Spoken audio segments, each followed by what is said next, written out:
Wow, what's this? I'm streaming? I'm live? I'm real? Hi, everybody. Welcome to the first anything KOT BOX of 2022. Hello, Jake. I see you're in the chat. Welcome. It's been a minute. I've missed doing things, but took a little bit of time to take care of holidays and get everything done. Now I'm ready to be real and exist as a person again. Also, welcome to the new KOT BOX stream setup. I thought we were due for a small change, so here we are. To celebrate the fact that Banjo has come out on the Switch, I have decided that I'm going to play through the game, as if that's a hard decision. I mean, this is one of my favorites. But, I know this isn't the Switch version, this is the Xbox version, because it just runs a little bit better and stuff like that. It's easier to set up. So, we're going to dive right in. I hope everybody had a very happy New Year.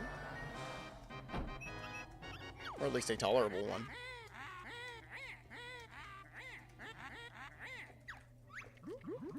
Waves upon Waves, welcome! Shout out to Waves. Here it's their buddy boy birthday. And they're a cool kid. So send them some birthday wishings. Or don't. I mean, I'm not here to tell you what to do. But I am the guy who can speak on a microphone. So inherently my opinion is just stronger than yours.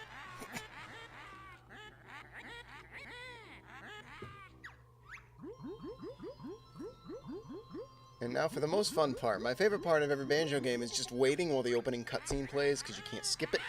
You can't move the dialogue at any speed. Just get to hang out and realize this is something that I have a lot of thoughts on, because the Grunty's like, oh, am I the prettiest thing in the world or in the area? And it's like, no, you're not. You're the second prettiest thing. The prettiest thing is this, like, 10-year-old child bear. And it's like, I'm not here to slam dunk on Tootie, like. But, you know, if the most attractive things in all the land are a 10-year-old bear and a really large, gross witch, like, what's going on? Birth Waves happy, good job. Hello there, Edans, good to see you. As if I wasn't just playing video games with you previously to this. But still, hello. We're almost at the part where the game happens. Almost.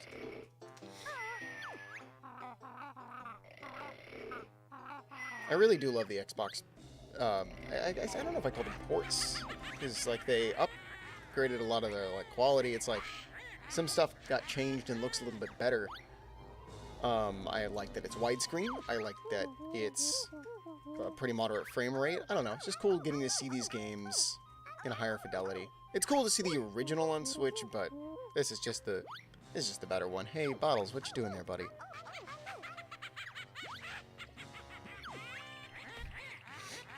It is a child. Yeah, it's a child. It's a genuine child. Granted, I don't need to think too much on this, even though that's kind of what I do. They just needed a reason.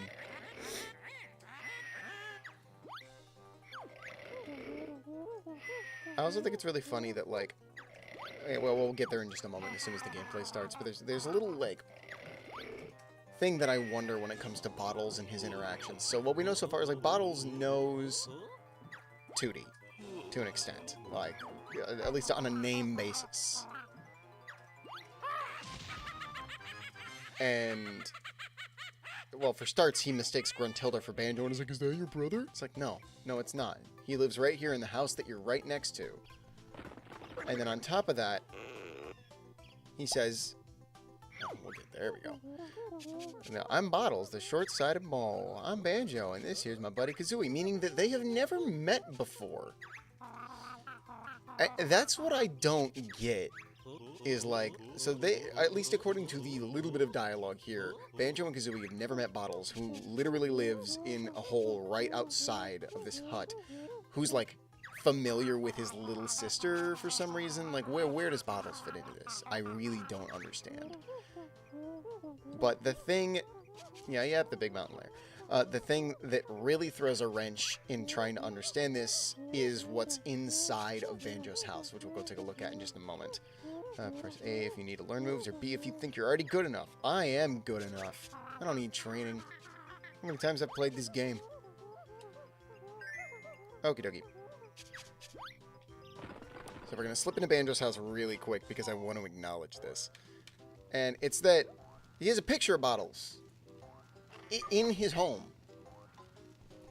So, where was that a gift from Tootie? Did he just give that to... Did Tootie just go, oh, hello, big brother. Here's a picture of a random mole. And Banjo was like, well, I'll just put it up on the shelf. To be fair, Banjo's a good dude. I don't think he's that smart. It's never made sense to me. Yeah, no, there's plot holes. There is a lot of plot holes. Granted, I'm sure it's just because they were just writing minimal dialogue in a game. Like, I don't think they thought too hard on it. But that's, you know, if I didn't overthink on every little piece of detail of half the games I play, I wouldn't have this channel. One thing I do like is, even though it's a little slow to start, I like that you can decline to have to go learn all the training moves and just get them right off the bat. So that way you can kind of just get into the game instead of having to go through the tutorial every single time. Bottles put it in his house. Bottles just a narcissist? Because I'd believe that.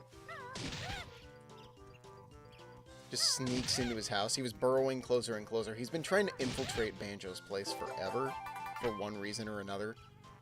He's just playing dumb about not knowing Banjo when he comes out because he doesn't want to freak Banjo out. But also, like, the fact that they aren't like, hey, yo, you're the guy who's, like, in a picture. It's a reasonable question. It's a very reasonable question. You know, you're right. One of these days I'm going to figure that out. Who knows? Maybe if I lose enough of my mind, I'll decide to make some extended pulling at tiny threads KOT BOX episode trying to figure out where that all comes together.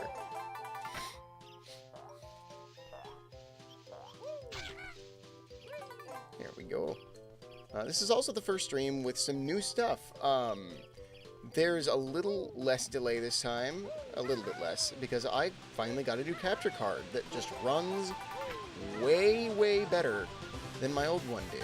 So I got a nice new capture card, and I'm also running this on my new Xbox Series S. So things just function so much better.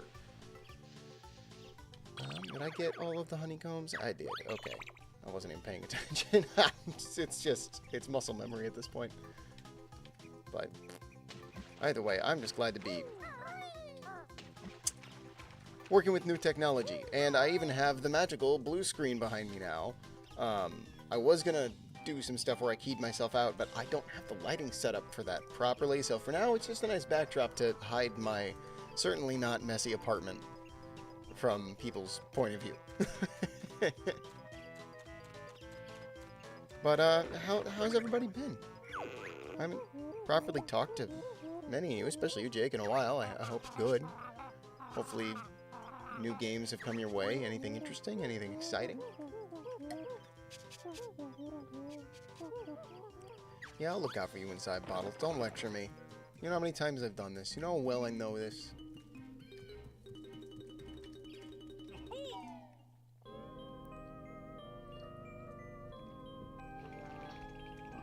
Alright.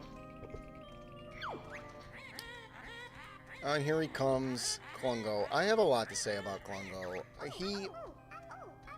He's such a small character, and he doesn't play that big of a part, especially in this game. This is the only time you see him is in this cutscene. Or, well, not this cutscene, but in this situation.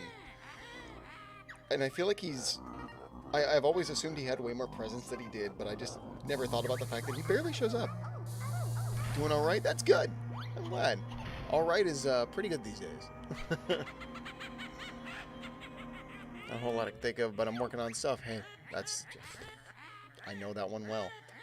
I have a lot of things I'm trying to pull off. I'm trying to figure out, and it's all a process. We'll get there when we get there. the ace. Now I've got the Jiggy. Alright, let's see how fast we can get through Mumbo's Mountain. I was also thinking, it's good to see you. Yeah, thanks. I was thinking that, we'll see how fast we can get through this. I do want to complete this game. I don't know if that's something we can do in a single stream just because of how late it is. But if we get like a decent way through and it gets kind of late, then I'm thinking we may just do a part 2 just tomorrow night. Because I, for once, have the time to do so. So I think that'd be fun if we feel like, you know, if we get to a stopping point where it feels like it would take us far too long to complete the game tonight, then I will do a completion stream wrap-up tomorrow. And if it's just a little bit left, then maybe we'll find, like, a fun something to do on the second half of the stream or something like that. So, either way. All good ideas. See how it plays out. Trying to see. Okay, I don't have too much delay. There's still definite, like, I think it's just the way YouTube's client works. I've gotten better with it, but I'm not gonna act like we're perfect yet.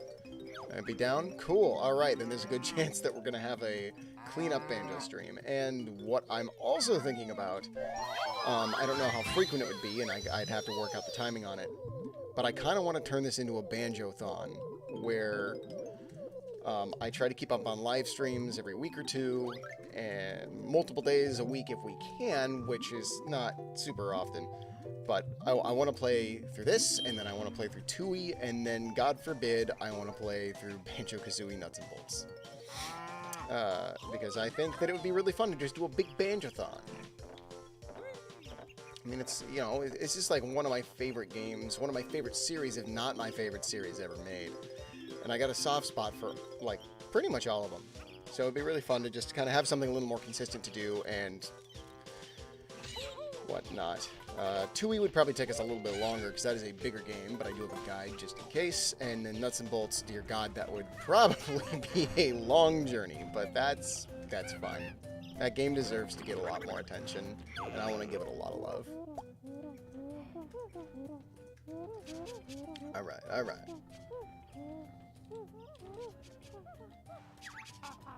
Yeah, I know how to do your move.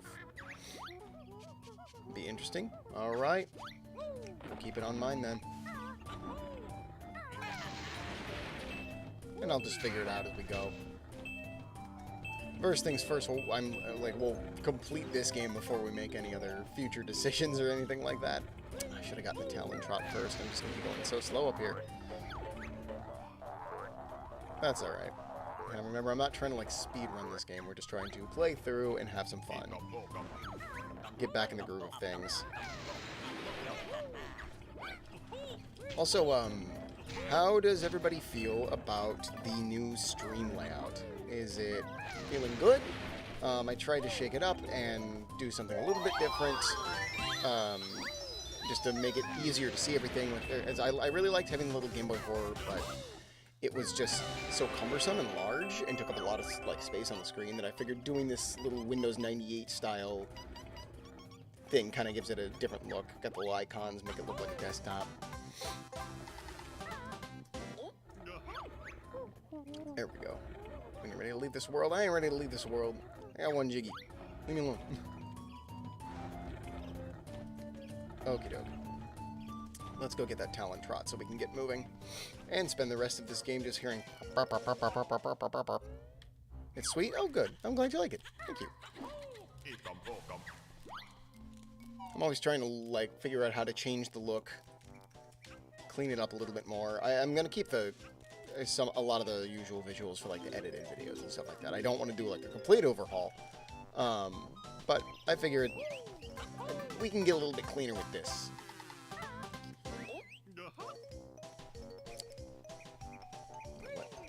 There is... I always forget about this one Mumbo token right there. I always forget about that. And then I end up looking around for it and getting really lost and feeling really dumb. Oh, I should probably get the thing that I need. Yeah. Things a bit slippy? Yeah, they are, please. No, now I have to listen to more dialogue. Find me. I'm looking at you in the face. Don't think so highly of yourself, Bottles. in the next game, you just die. You just get murdered. There we go. Now we can make some serious tracking, a little bit more speed. I've collected enough notes to break the note door. Yeah, but I'm getting all of them because that's what cool kids do. I used to have, like, a route planned out, so I knew exactly where I wanted to go to get through this level as fast as possible, but I'm a little bit rusty. It has been probably at least a good year or so since I've properly figured it out. Straight up die. Yeah, he does just straight up die. It is direct murder. And then you can, at any point in the game, go look at his fried little corpse. I don't know. I think I've talked about it at least a few times. Banjo Kazooie is definitely my favorite of the series. I think this is the best made one. This is like the most concise and well-made game. But I love Tooie. It's large, it's weird, and the amount of pessimism that's in that game, I don't know. I love it. Chimpy like Conga Orange. I have a headcanon that little monkey was gonna be a Diddy Kong cameo, but it just didn't work out. There's no proof of that, but I would just like to believe. And that's about it. I just want to believe.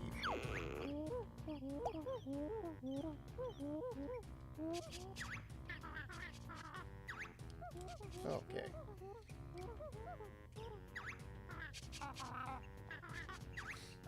Now we finally got all... I think that's all the moves that we get here. Which is good, because that means we'll have all the basic stuff. It's funny, like, the moves that you get in this first level, I just associate with the rest of the game. Like, I forget that you have to get these moves, because they're such standard interactions. Alright. Swing on over here. And then little grunty buttons. That's something I always really, really liked. In at least this one is the little grunty switches that make a random Jiggy spawn somewhere out in the lair. I think that's a really, really good way to do the design for that. Because it's sort of like... It makes you want to go and explore the lair. Which I think is good. I mean, I always wanted to explore it because that's kind of my thing. I love running around and checking stuff out. But it's a really good way to encourage players to spend some time looking around and having fun. Come on. There we go. And just like that, with 3 eggs, we've murdered a monkey. You know, I didn't murder him, he's just upset. We just smacked him a few times and got upset. That would make some sense. That's true. Some sense, maybe. Ooh, there we go. Don't get hit by the oranges. How many? 72. Okay. Trying to think. Okay, I know what we still have to do.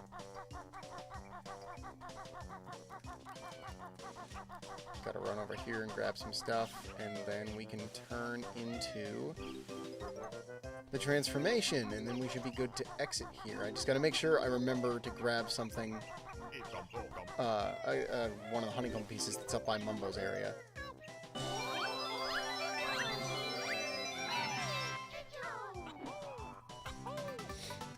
Imagine if Donkey Kong was as weak as that monkey. Like, you go to play Donkey Kong Country. Well, you know what? To be fair, I was going to say imagine if he's as weak as that monkey, but Donkey Kong only took 1 hit in the country games. So technically, the, Konga is stronger than Donkey Kong. Kind of. By some weird sort of standard.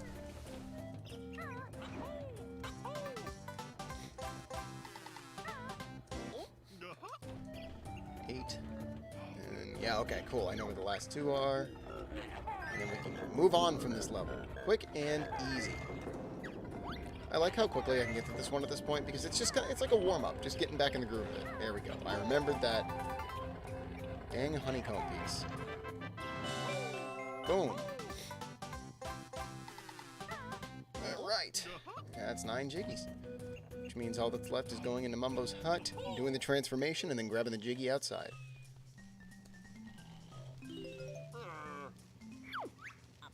Yeah, eat 'em, poke 'em, I understand. Mumbo's magic tokens hid by a witch.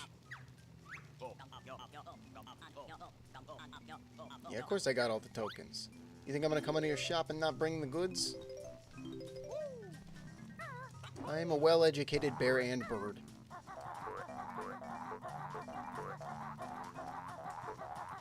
There we go. And it's transformation time.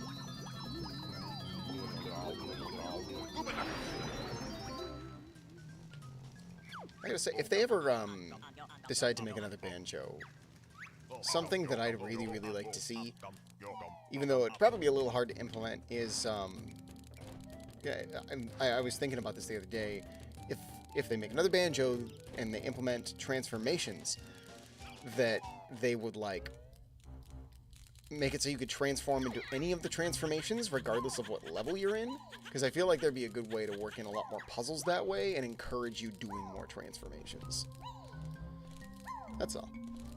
Mumbo's so giant in the game, it's weird. It is weird. I'm so used to how he is in, like, well, pretty much everything else. Or like Tui. Well, the thing is, in this one, he also, his skull is only the front half of his face. Like, you can see the back of his head. And that's weird to me, considering from every game afterwards, he has a full skull for a head. Or in this one, I think it was almost designed more like a mask. I got all the notes. Yeah, I did. Okay.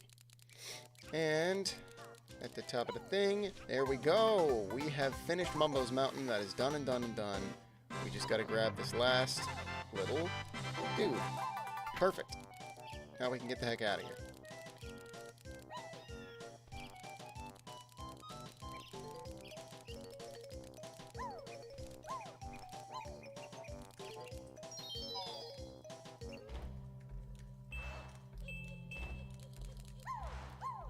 There we go. That's 2 out of those done. We'll move on to one of the best courses in the game, in my opinion. Treasure Trove Cove. Yeah, magic's wearing off. Why do you think I'm running over here? You think I want to keep being an ant? I don't want to be an ant. I want to be an uncle. Thank you. It's the funniest thing I'm going to say all night. Maybe. Also, forgive me if I'm a little exhausted today. I got my booster shot yesterday, and my arm was a little sore, but like most of today, whoo buddy, did I get my butt whooped. Disconnected from... that's true, you did get your butt whooped. I can raise my arm now, which is a nice... Oh, still, I can't do that many times. Cool. But yeah, get your boosters, kids. It'll make you feel like shit for a couple days, but get your boosters. There was a little bit of worry with that initially, like, because I know some people reacted pretty strongly to it and, like, got sick for a couple of days, and I was really hoping that wasn't going to do this, because, of course, I was like, I'm going to live stream. I'm going to do a stream, like, after I had already scheduled my booster, but, you know, we take gambles in this household.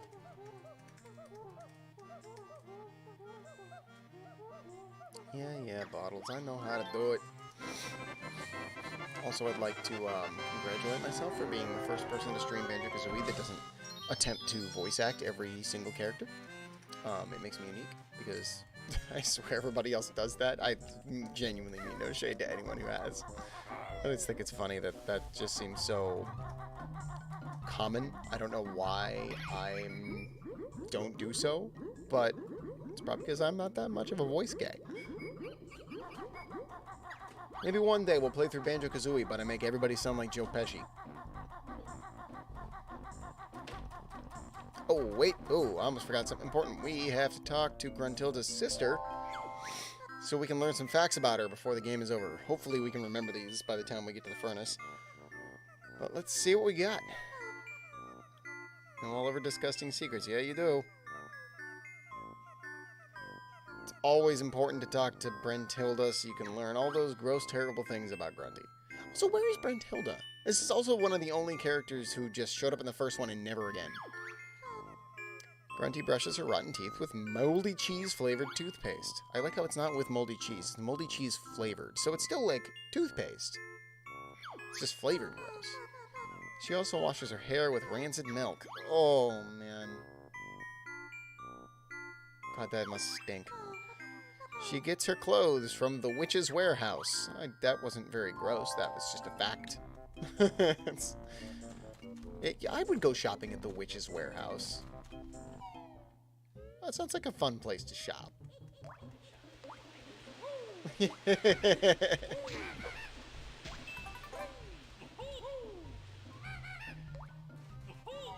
Alright, treasure trove time. Shazang, shazoom.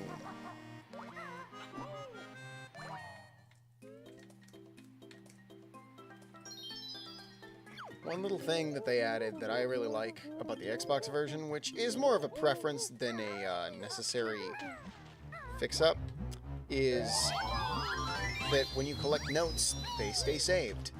Whereas in the original 64 version, if you collected notes and left the level, it would reset them. So if you want to collect them all, you had to do it in one big go. Not that I'm not doing that, that is because I have no intention of leaving the level, but still. I think it's a nice little cleanup for the game.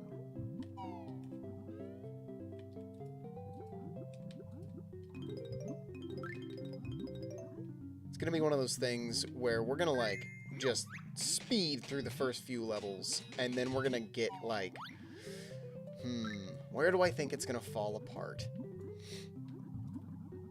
Maybe Gobi's Valley? That's my prediction, is that's when we're gonna start, like, having the unexpected struggle. I know that stage well, but I feel like that's when I start to choke up for some reason. It's also, like, one of the only, like, that is, like, one of the only levels that you can't complete all at once. Or no, Freeze Easy Peak is the one you can't complete all at once.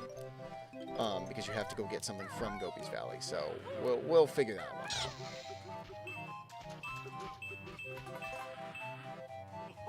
We may open Gobi's Valley first, so we can nab some stuff, assuming we can do that. Well, it depends. Yeah, I know. You got moves to show me, but I'm busy getting notes and gold. I also like the Captain Blubber. He's like one of my favorites because he's like, oh, no, hang on, I don't want to give him that. He's like, I can't find my gold. It's like just under his ship. Guy's like, oh my god, I can't find it. I've lost it. And he hasn't even checked like the only place that he's hanging out.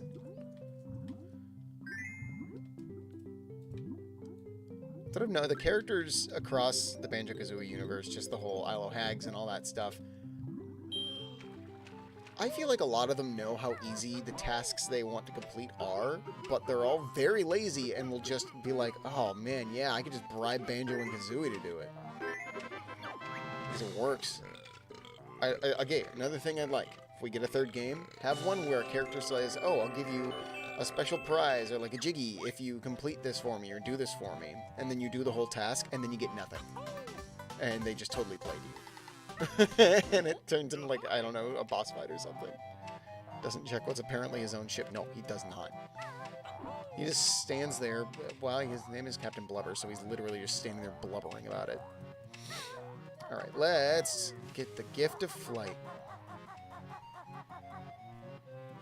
Shazoom. That's what I assume. Yeah. Everyone's just really stinking lazy.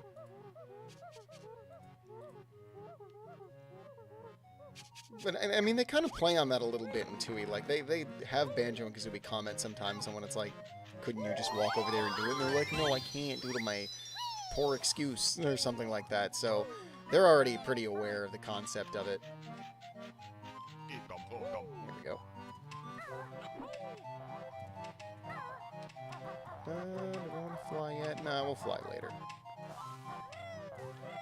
But we have the ability to, and that's kind of what I'm honing in on right now, is making sure we get all the right moves, so we're just ready to go whenever it comes around to it. Boom. Boom. Nice. You ever poop in a bucket? To fix the bucket? Flying disc.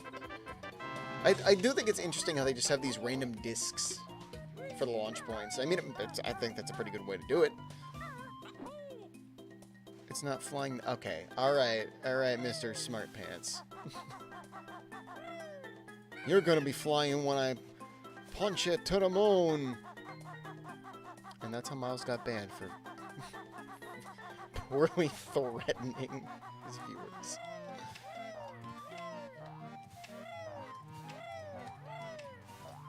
Okay, I gotta do this from a better angle. Whoop. Yeah, there we go. Swing in and get this real quick. B. A. N. J. Where's that O? Where that O at? Oh, right there. Okie dokie.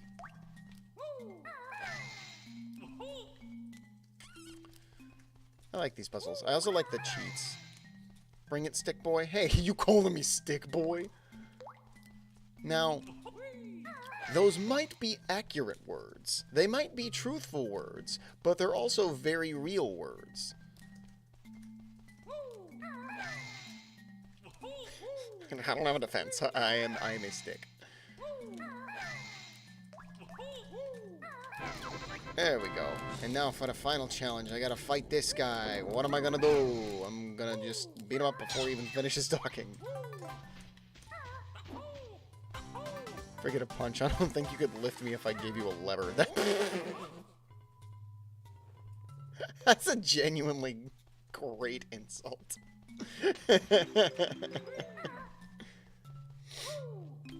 Alright, changing my branding. I'm no longer KOT BOX, I am now Stick Boy. This is a Stick Boy channel.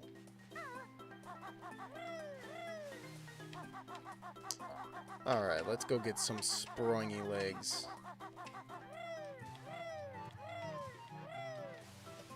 I'm gonna grab these notes first.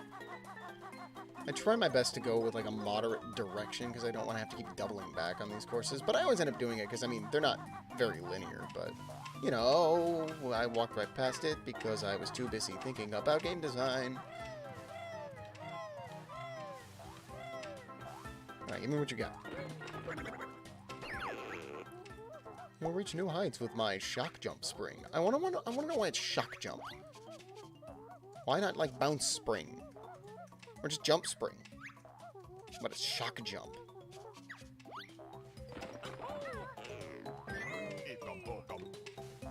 But also, you know, why are there floating skulls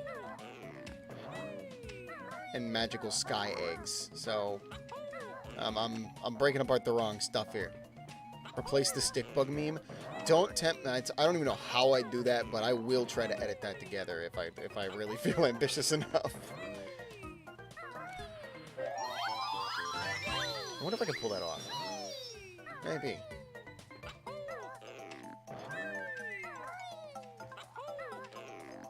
I do love that stick bug.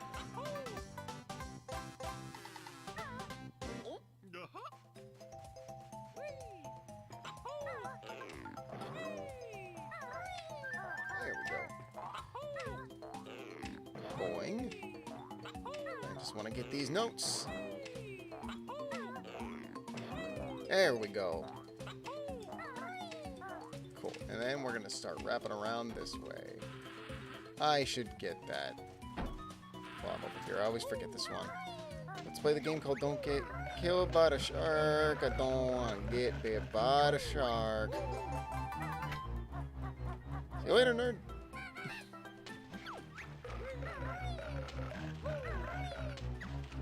There we go. What have we got in there? And useful notes. I do need notes. Unless I missed the jump entirely.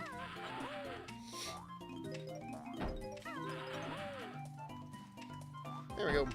What's in there? Feathers? Don't care about that.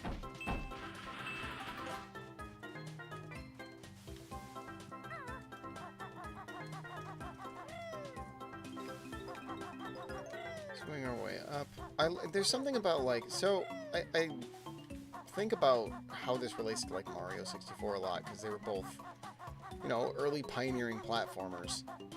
Yeah, you know what, we'll get this out of the way real quick. And all of them did a really good job for what they had, you know, for how early these games are made, but man, does this game just look like 30 times better. It always confused me that those jump platforms weren't just trampolines like any other platformer. That's true, they could have just been like a trampoline to bounce off of, but maybe the whole point is that, like, that's why they call it, like, the shock jump, and why you have to get the move is Kazooie, like, has to use a special... I don't know, because you get, like, spring shoes in the next game. So, I don't... Who knows? I didn't want to fall in here. I'm gonna get bitten.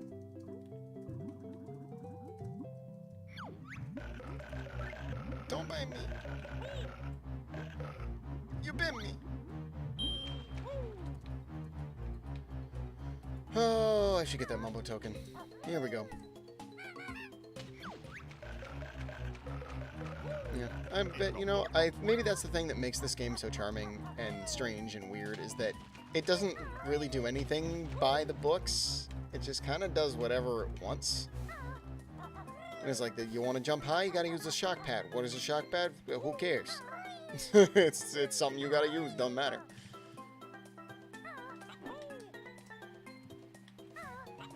There we go.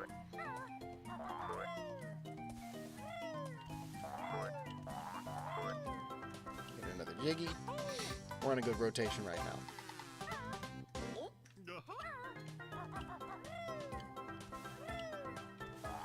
I do hope that I have faith that one of these days we're gonna get some new Banjo of some sort, whether it's a new game or like a remaster or something. I think it's gonna happen. I still think it's gonna be a while, but I like to believe that we can get a little bit of that.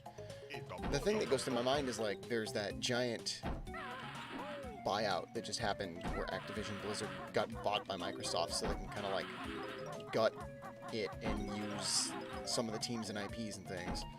See, I feel like learning the move is fairly unnecessary step, since there's never really a point where you run into one before you have the move. That's true. That's true. Because it could just be a shock pad. Interesting. I wonder what this game would be like if you didn't have to learn the move and just... like, it was just like, oh, this is a shock pad, you could just use this. What's down there? There's something down there, right? Jiggy, that's it. Hi, first time from Japan. Hey, hello, welcome. I wish I could pronounce your name, but I don't want to say it wrong. But thank you for swinging on in. Welcome, welcome. We're playing some Banjo Kazooie. Oh, Banjo Kazooie. We've just started our adventure. We're having hot debates about move implementation.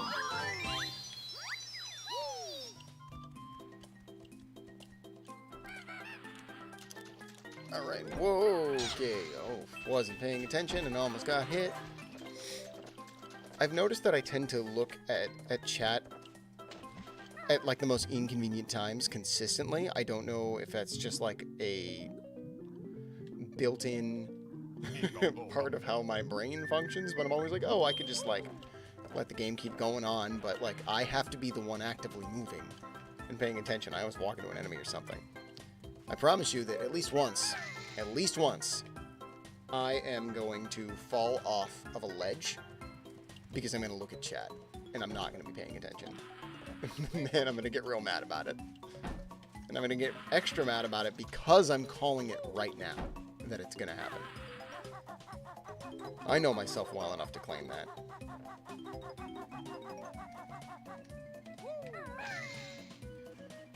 Okay, let's scoot over here and do a couple things on this side of stuff.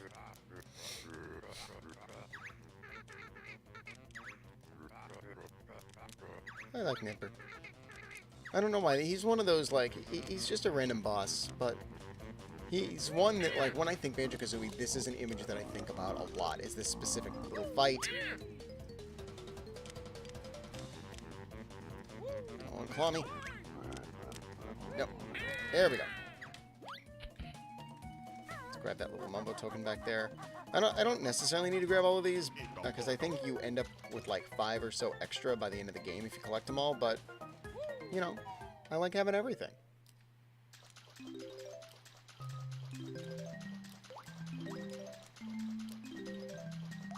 I also think it's funny that inside of his tiny shell is this, like, this is a massive cave. There we go, okay. Pull those back. Grab that Jiggy.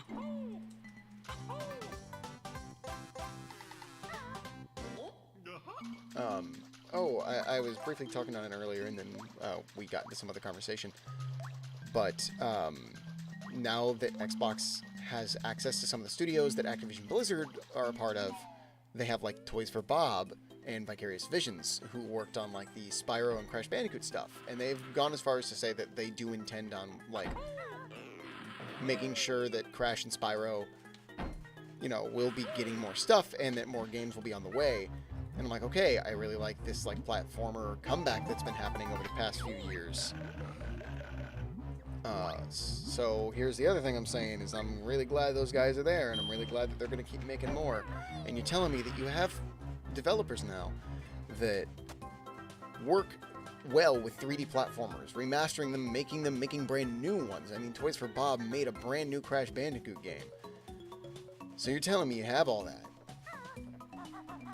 And is there no talk of making another Banjo at all? All these characters coming back, and there's got to be some Banjo discussion happening. Granted, I think another part of that is that also depends on what Rare wants to do. I know they're super, super protective of the Banjo IP, which is extremely understandable. So it probably depends on if they are willing to work with another developer studio, or if that's something they'd want to develop in-house. Because at the end of the day, Banjo is really like their baby more than anything else they've made, besides maybe Sea of Thieves at this point. So I could see that, holding it back. But who knows? I mean, for all I know, it could just be we never get another Banjo game for the rest of eternity, and it's just merchandise forever. That's also very much a possibility. I don't like to think that it is, but it very much is.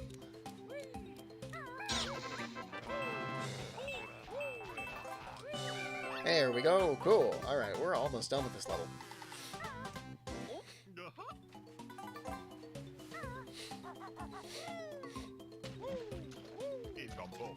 I did get both of the honeycombs. Okay, so we've done that, How many? 91.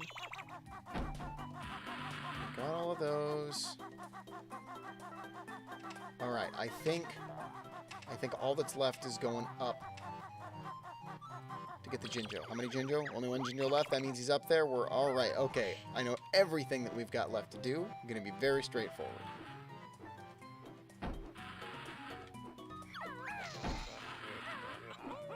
Oh, that making me mad. I don't like it at. I don't like it at all. Alright, come here. I need a little honeycomb. Thank you much. Damn crabs. I called it a crab. That's a clam. What am I talking about?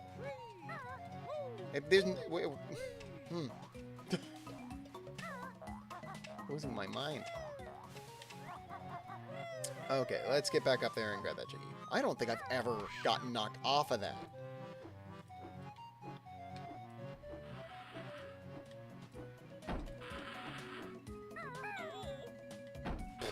Knocked me out of it. Okay, there we go. Now we got a Jiggy. Oh yeah, also is, you know, theming and all that. I'm playing this on my custom-made Banjo Kazooie controller. Got the little backpack and the little straps, the Kazooie. I think I've shown this off before, but it's the best controller to play the game with. Water shell thing. That's that, yeah. You know what? That's the official name for those things now. Water shell things.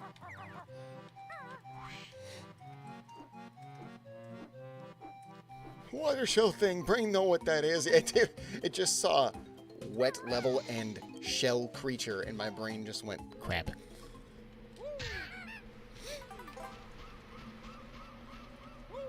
Let's see. I think the only notes that are left are going up this pathway. Whoopsies!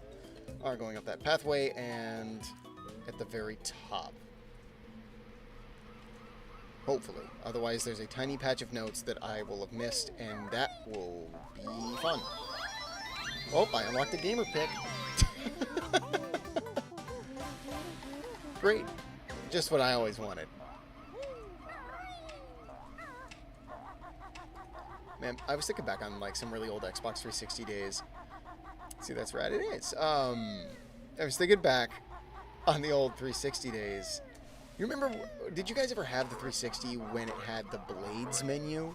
Like the very first menu for the 360 where it had those weird blades that would like move over?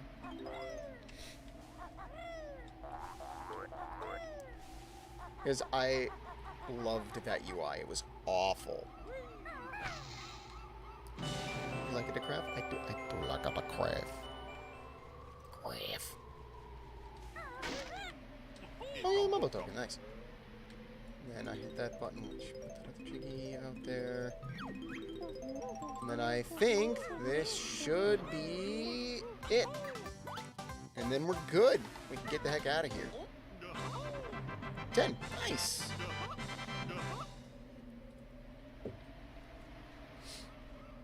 I want to jump off. Maybe I will. We're going to go down there first. So if I'm going to jump off, I'm going to do it correctly. Ooh, unless I do it there, because then that may kill me entirely if I do it from here. Where's the entrance? That way? Alright. Check this out. Major strats. Land in the water. I did not just die. It's tough. Let me know when you're fat enough. That's fine. I can die. I don't need anything else from here. We have everything. Doesn't matter. Gamer profile offline. Retry. What? It's currently offline. To send your score to online, continue offline. I don't care about sending my score to the gamer score things. Oh, that's right, because the Xbox 360 servers shut down. So it can't send that stuff anymore. I saw this video someone made where it was on the last day of the 360 servers being up. They went on to Halo 3 and were just goofing around with like a bunch of people just hanging out in a bunch of matches just to celebrate the end of it. And I gotta say, definitely got me a little bit. It's just a little bit. I have so many good memories of Halo 3. And, I mean, now I have it on, like, Master Chief Collection, and I'm busy working hard on playing Infinite. But, you know. Got me a little sentimental, I'll say that much. Alright, Clanker's Cavern.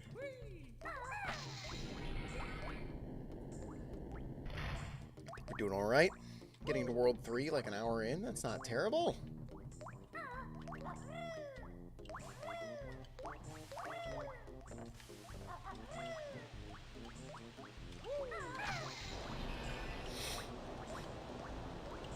Maybe I'll just make that a theme. Every time I finish a course and complete everything, I'll die.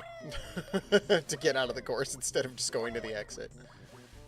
Probably not. I feel like that would end up wasting lives, but Halo 3 retiring was sad, even it's still playable on MCC, right? It's that thing where it's like, yeah, we could still totally play it. It's still super available, but, you know, it'll never be that Halo 3 again. The original Halo 3. I mean, I've sunk more hours into that game than most. I've played that campaign so many times in hours of multiplayer. And having Infinite helps, because Infinite's, I love Infinite. It's like, genuinely contender for my Game of the Year of last year. I enjoyed it so dang much, and it's so much fun. I've already finished the Battle Pass, like all that stuff. Oh, reinforced girdle under the repulsive dress. Okay, I gotta remember some of these things. What else you got? Also got this nasty pet dog whose name is Leg Chomper. Good to know. Sister sings in her own band, Grunty and the Broomstick Boys. They're awful. Okay, it's being rude to your sister. Okay, I mean she's awful in general, but still.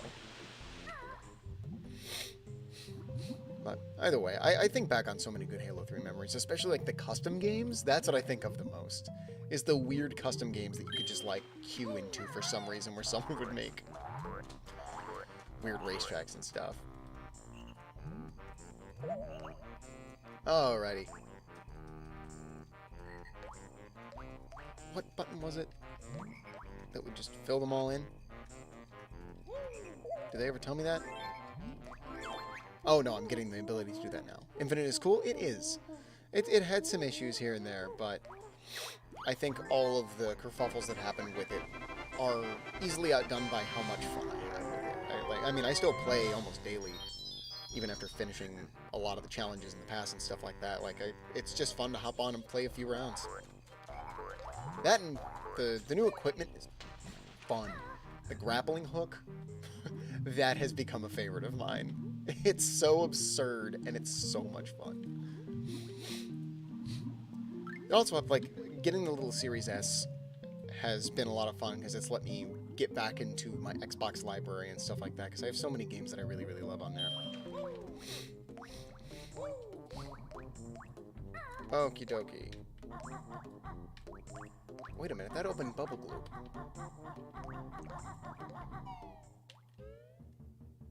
Didn't it? So, 180... Do I have enough of that? I do. Am I forgetting? I am forgetting where Clanker's Cavern is. Whoops, I opened the wrong course. I mean, it doesn't, not the wrong course, it doesn't really matter. Grappling hook is good, yeah. There's nothing quite like whipping around someone and getting like a back smack. I don't know, maybe at some point we'll have to do a little bit of Infinite on one of these streams. I'll lose like a nerd, but it'd be fun.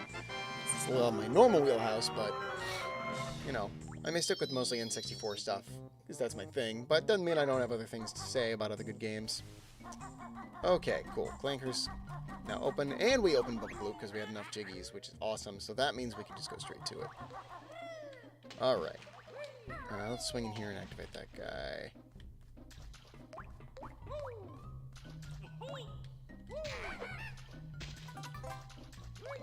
There we go. Now we got another one. Yeah, I know I activated you, I know. Find two with the same color. You say that like the other one isn't... I know that the other cauldron that mirrors that one is like in the last part of the game. Okay. Let's go into Clanker's Cabin. I think I'm going to be better at this one than I used to be. I used to struggle with this level a lot. Mostly because underwater levels are really hard to do properly. And this one, like, it's okay. It doesn't super get it, but it's a step in the right direction. I think they nailed it in 2E because the one big underwater level, the Jolly Roger one, has, you can have Mumbo like put a spell on it to make it so you have unlimited breathing underwater just for that level, and I think that helps a lot because then it feels more fun to travel around. They also give you more maneuverability in like the submarine transformation. At some point I may just make a little video about water levels because I don't know, I was playing through Ocarina of Time on my Switch, and I got to the water temple, and I was kind of dreading it, because it's a little monotonous to have to pause and change to put the boots on, and that's like the water level when people talk about annoying water levels. But honestly, it was totally fine.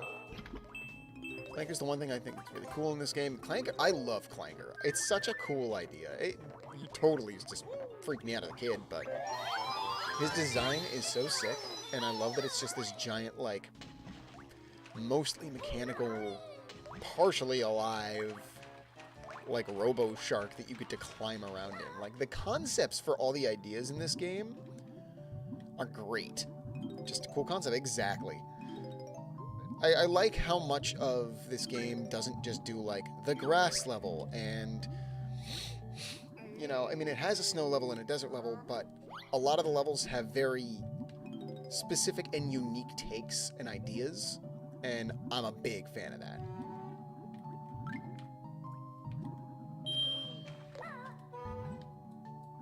But maybe that just comes from a lot of trauma from playing New Super Mario Brothers and having it be the same, like, 7 themes across how many games? How many games are there in that series now?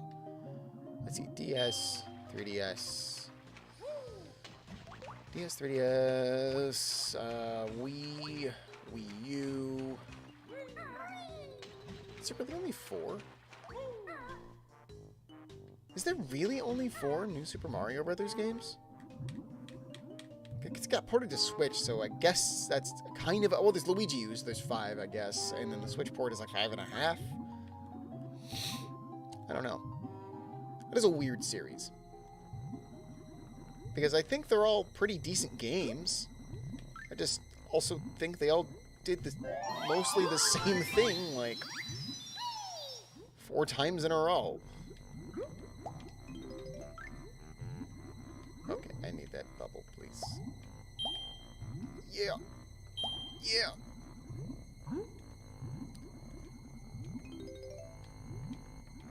And then I can use the masterful trick, a trick that I only recently learned maybe just a couple years ago, which is holding the R button. Lets you move in a, like, take a tighter turn. Which is super useful for things like these. So you could just quickly turn around instead of the whole slow doodle dangle.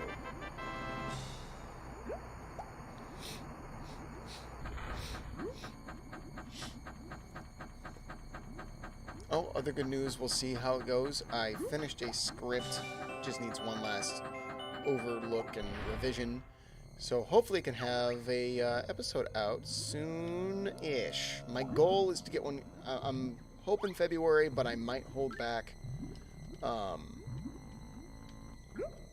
till March. I want to try and be like a little ahead of my work this time, so I can have videos come out a little bit more frequently, just a little. Depending on how that all pans out. But it is something I am trying to make a goal for this year, is to get better about releasing things a little more frequently and a little more consistently. Because, I don't know, it's fun. I like doing it.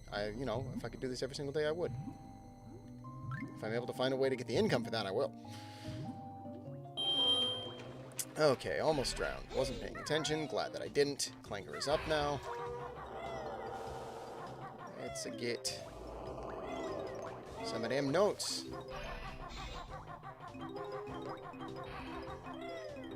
Alright, and our first proper Jiggy for this level.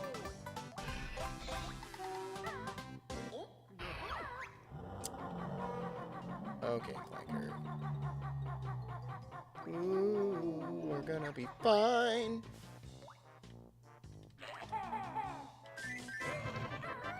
There we go. I like how that opens it. It doesn't break it, it opens it. It's like, you hit it with an egg 3 times. That raises it. I don't... Who... Okay, who designed that, huh? Where am I? Oh, I see.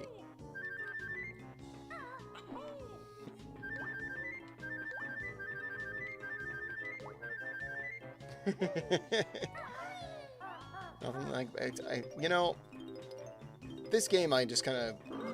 go, yep, I'm so used to it that I don't pay attention, but to someone playing this for the first time, it must be something to just have all the constant sound effects being thrown at you.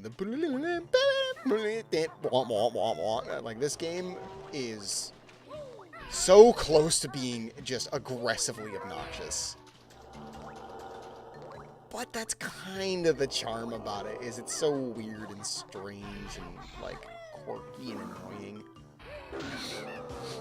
Banjo is the manic pixie dream girl of video games. It's just so quirky. I need these notes. I need these notes.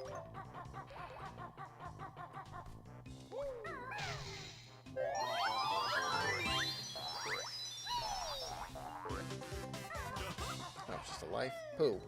I didn't need to go in there. I don't need those lives. What do you think, we'll get a game over? I may save and quit. Well, you know, assuming we don't finish tonight, which I'm at this point just assuming we won't. That means we'll get to see the game over screen at least once, which is good, because that's classic.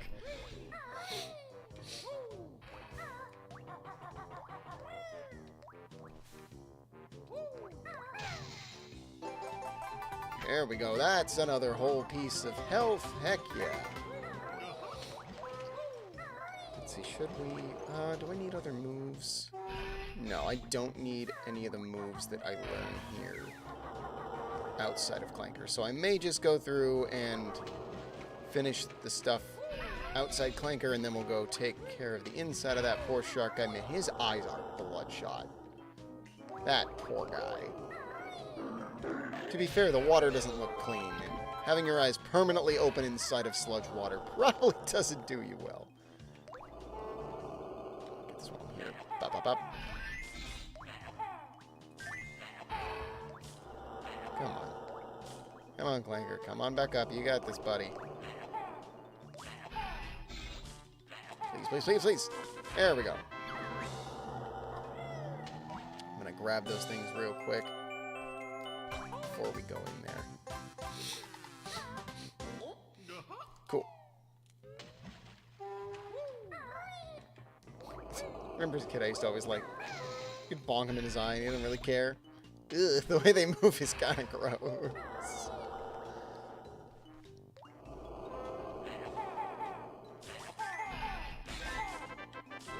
There we go. And I think this is, yeah, I'm up with it. Okay, cool. Only a couple more things to do on the outskirts here.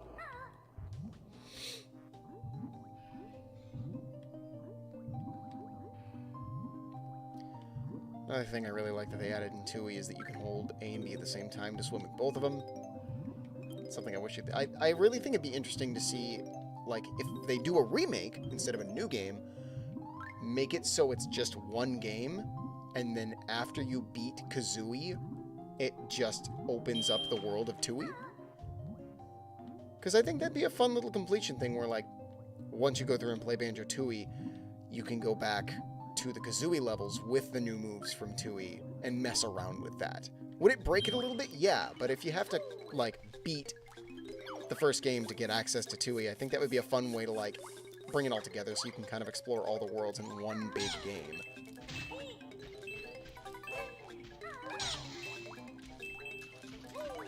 Oh no, I'm gonna get assaulted by a bunch of weird glowing crabs. Come here.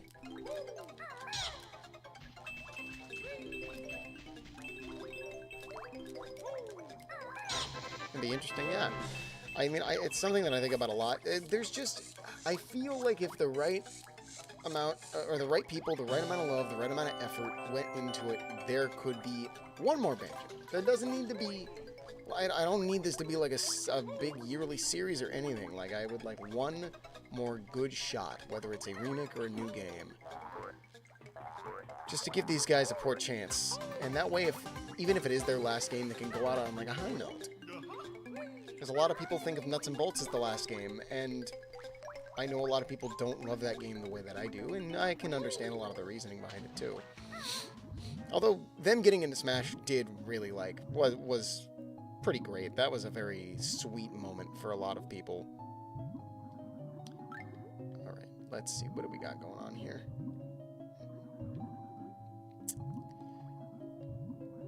I think it's in there. Oh, I'm gonna get some more air before we do this.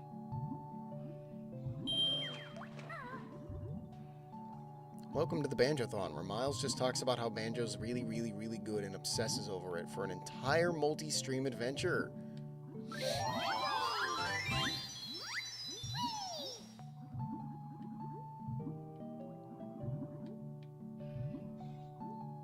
Alright, and I know there's like one more set of pipes that I need to go down.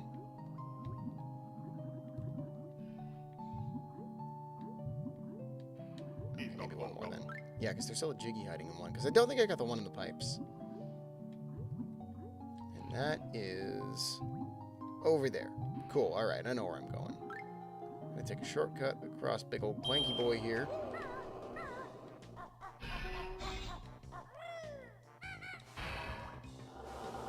Actually, you know what? We'll make a little pit stop in the meantime. Because I need to do this part anyways. Ba-bam.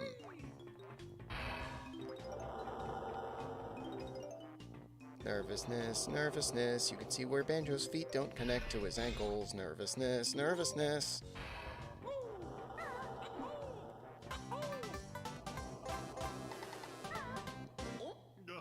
Alright. And down we go. I almost almost died by colliding on the only piece of ground in the entire body of water over there. What kind of frustrated me.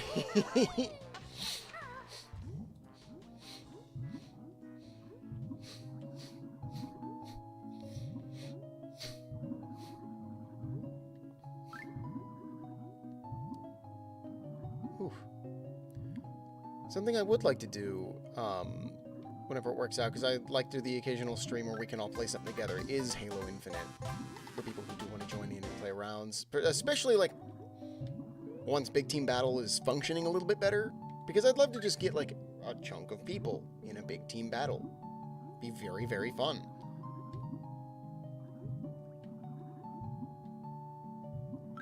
Okay, I think that's everything we need to do out here. Nope. Keep thinking it is, but I know it ain't.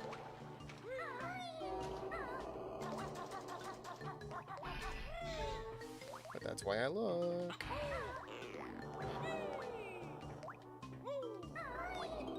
There we are. There's some other platforms like this around here, aren't there? Yeah, those guys. Need to get the notes from those. We'll grab that, and then we'll get on in Clanker and finish this guy up. Oh god, I don't know how they got away with that. That's so gross. That's just like chunky blood bits. Ugh, on the side of the dang guy.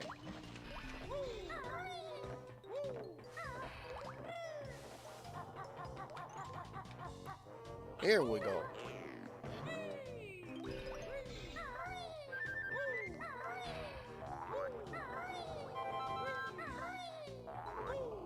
Focusing hard on my jumping.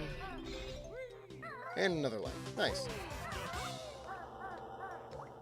Okay, I think I can now say with confidence that we have officially done everything that we need to inside of Clanker.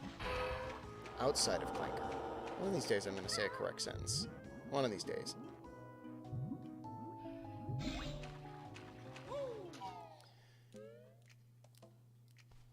Okay.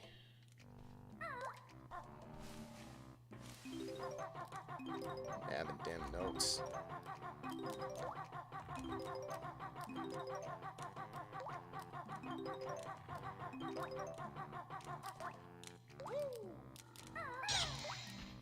Bada bing, bada boom. No more crabs. I'm aware these ones are crabs this time. This is an intentional choice to say crab because they're indeed crabs. Believe it or not, I put forethought into what I spoke.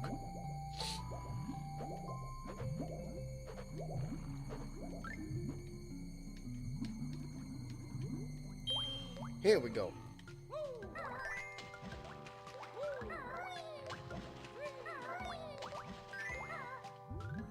We're swimming.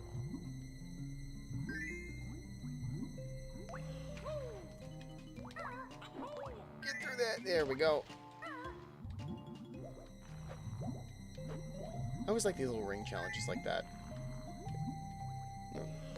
I think they're really like well suited for early game missions in a lot of platformers because it's a good way to get used to the movement. I like when puzzles kind of help you get used to moving around, especially, you know, it's in the water, so it's a little different, but it gets you used to just like getting used to the groove and move of the banjo. Where is that again? Is that up there?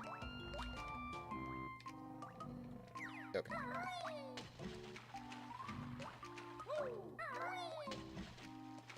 Right, there we go. That's another Jiggy. I think there's only 2 left. 3 left. Okay.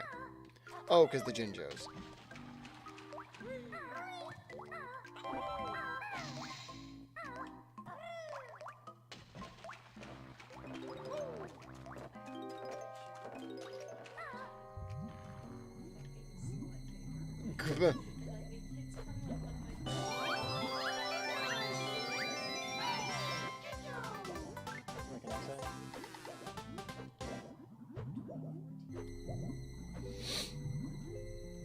There we go.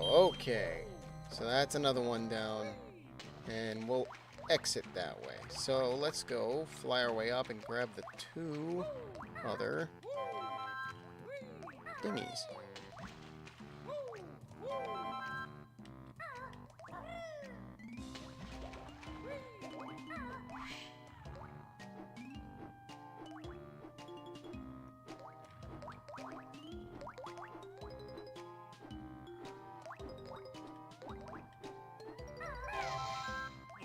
Time to get the big boy move. The move that makes everything easier. Nope. Give me the move. Give me the wonder wing. Uses Beako's wings. Beako, that's a good one.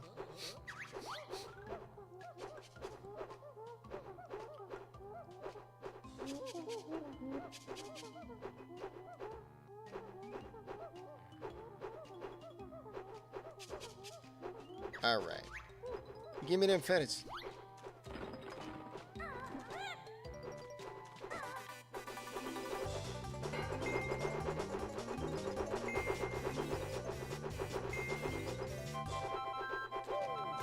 The question is, can I make it back without getting hurt?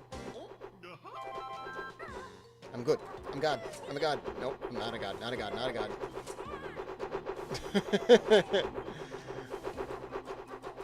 I'm surprised I didn't die in there. But how cool would it have been if I had just gone all the way through and not gotten hurt? I don't think that there is genuinely any way that could have worked, but I wanted to believe. Okay, I think I need to go in through the top of Clanker's little blowhole. I don't like saying that. It makes me uncomfortable. 94. Cool. Just a few things left. Come on, Clanker, let me get on your face. Let me get on your face.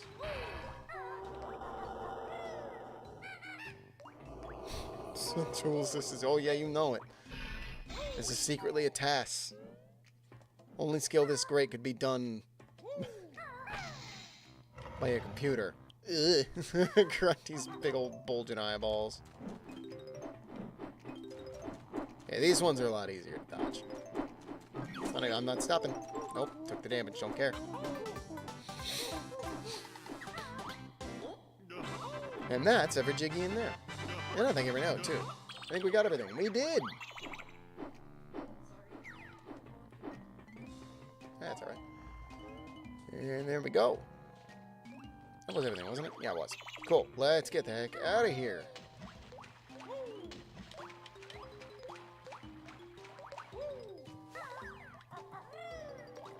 This is a task run. This is a terrible and stupid run. That's what TAS stands for any of you looking for the lingo in the chat. Ass? Oh.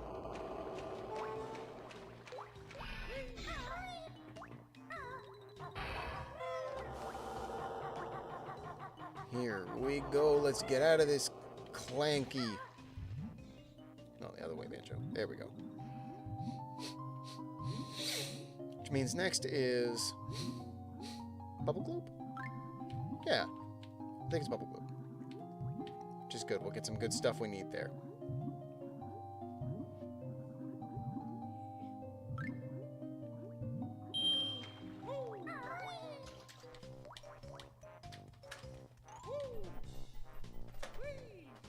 Why did I go up? Oh, no. Okay, no, I do need to go that way. I forget where the dang entrance is.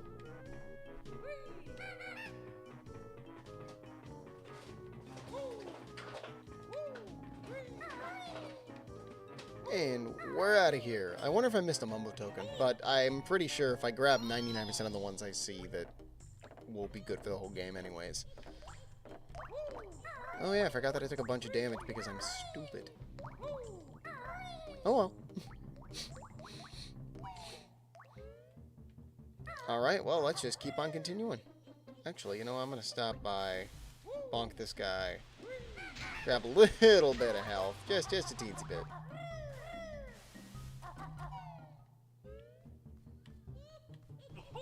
And now we're moving on. It's funny, it feels so late, it's like not even 8 o'clock yet.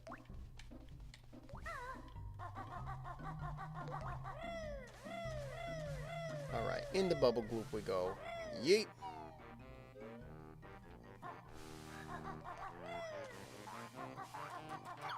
Nope. Keep your feet out. You can't use those until you're spoken. Imagine if you went to go put on your shoes before like going to work, and your shoes were like, no, you gotta go talk to Joe. You can't wear me till you talk to Joe.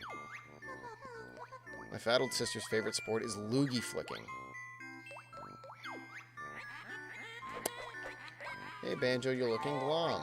It must be hard being so dumb. That's rude. Although she's dim, she attended St. Dongballs. You won't believe that Gruntilda's party trick is performing a scary striptease. Oh, dear God. That sounds terrifying. Okay. Let's gloop this sloop.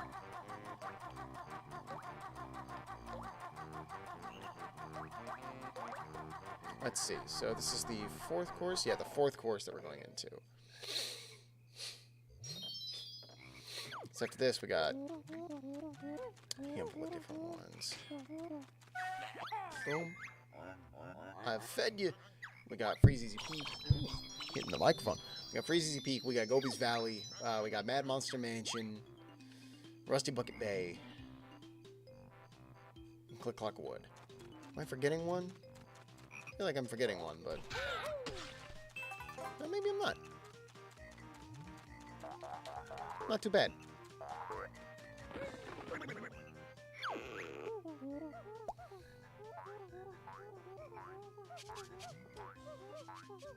And then if we do, pretty much when we do the remainder of Banjo tomorrow, I'll probably try to start a little bit earlier.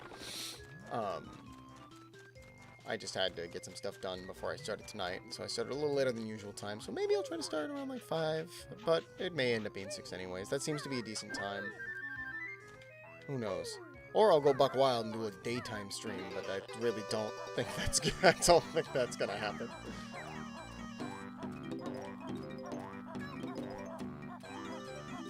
Yeah, give me the Jinjo! Give me the Bokum! Grunty Striptease. Who exactly did she do this for? Ever.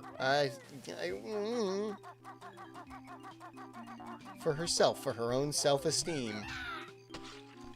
I don't know. Maybe her and Klungo have a little more going on than we realize.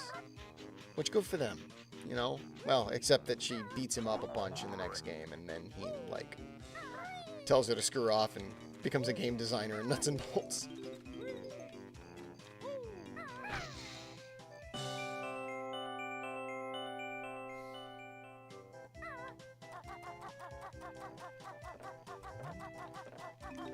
Oh, I've fallen off. Okay, cool. We're not going to get to that one in time. I have to wait for a reset on that. I've ended up over here on accident. Okay, we're going to just come back to that one. I'm just going to finish this part first. Okay, we're doing this the quick way. Bing. Bang. Boom. Rubber boots don't last long. They really don't. See, put that into another thing. Like, you know, you buy yourself a pair of shoes, and then they're like, you got to talk to so-and-so before you can wear me. And then you go talk to the person, and it's like, you can wear these shoes now, but you can only wear these shoes for, like, 35 seconds before they go away.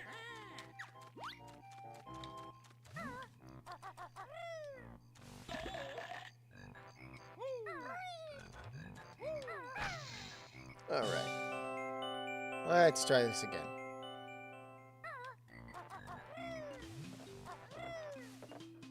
No, I can't make that jump. I thought about it. I really did. Missed a note, but we'll get it on the way back.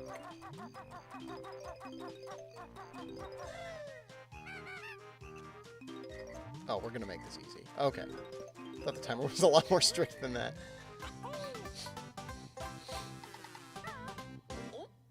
What the shit is this water filled with? Well, I think you answered your own question there.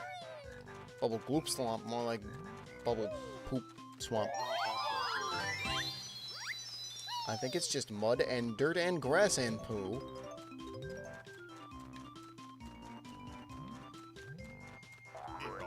I mean, there's a giant turtle over there. His shit's gotta go somewhere. Guy hasn't moved in who knows how long.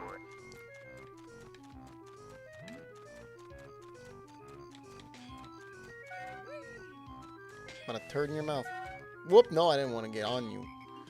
Boom.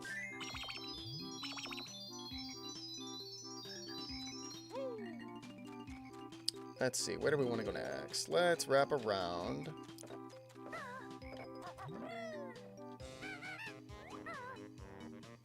We'll go over this way. That's the start of the level. Do not want to go that way. We are going to go this way. Some corrosive stuff. Yeah. I'd like to believe that it's partially made up of whatever waste eventually comes out of Grunty's industries in Tooie. It's some gross byproduct that she's made.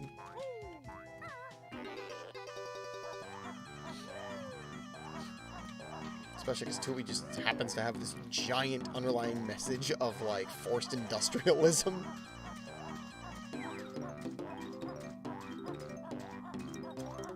There we go.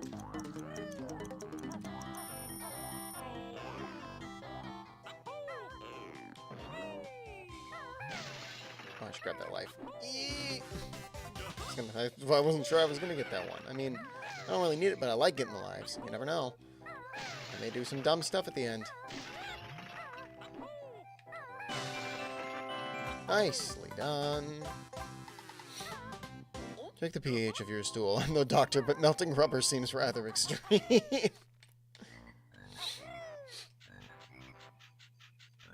Hey, you know, considering whatever Grunty's diet is, it's gotta be corrosive. If her skin is, like, green, I don't know if that's a natural thing or if she's just so, like, poisoned and sickly that her skin has turned into the bright green that it is. There we go. Alright, I gotta use the transformation for most of that stuff. It's a lot easier, so we're gonna skip grabbing things down there, and we're just gonna go on up.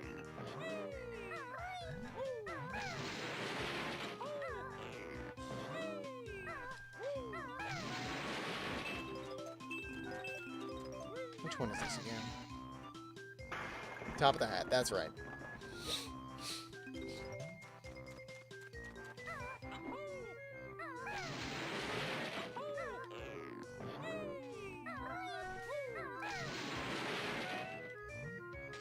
Kapew!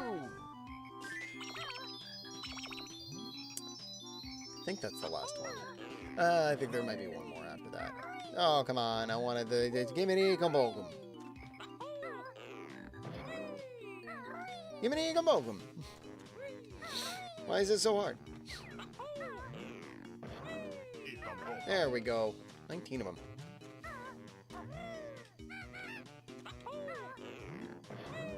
There we go. And kerbam. Every time, I feel like every time I enter a world, I'm always like, oh god, do I remember where the Jiggies are? And then I start playing it and I'm like, okay, yeah. It's also like very obvious because it's the only things to do in the world. I don't know why I always doubt myself on that. I've played this game so many times and I always feel like I'm doubting myself.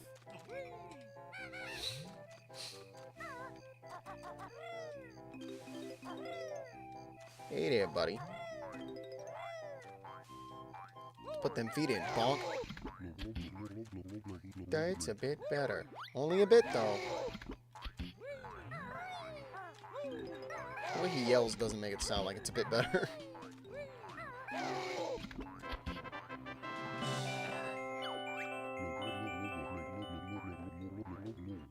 There we go. I would like that. I would have preferred if you didn't keep it in your mouth hole, but, you know, I guess I can't really judge on that. Grab the ginger.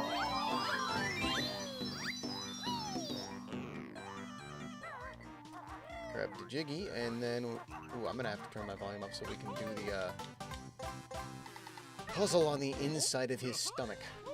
Featuring one of my favorite cameos. Because we have the Tip Top Choir. Tip Top, who originally showed up in Diddy Kong Racing, has a fun little cameo in here, and it makes me happy. Because by some strange circumstance, Diddy Kong Racing is the game that actually connects all of the lore together between Banjo and Donkey Kong and Conker and all the extended universe stuff.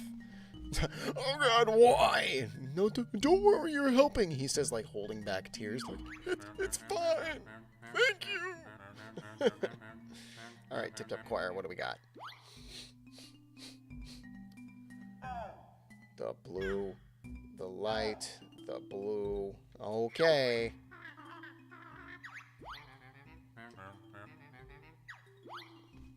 Learning a lesson it was. Bam! I'm gonna sit on your children and make them sing. I'm going to smush them and make them cry out in harmony.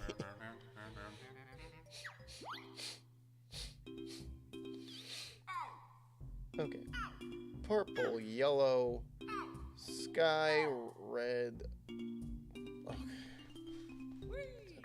Pink, yellow, sky, red, and then purple. I gotta start calling these by more consistent names.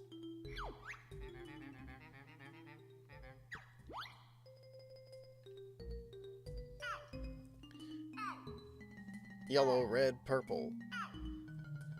Yellow, red, sky. Okay. Boom. Bam. Boom. Bing. Bang. And boom. And this guy. And we're done. Musical genius. Probably could have just asked them to sing.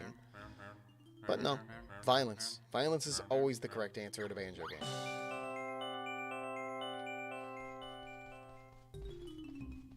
Soup.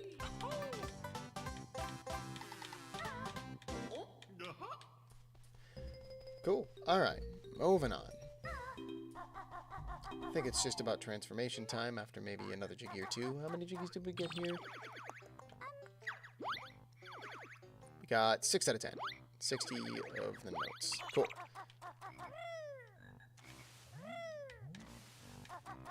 So we went that way. We went that way. We just got to get transformation to get the stuff over there. And Mr. Vile, we're just going to leave him entirely until we get the speedy shoes, because then everything will be much, much easier. So we won't finish this level. We'll come back to it to finish it. Maybe that'll be the end of stream today or something. We'll see, we'll see. Depends on how we want to tackle everything else.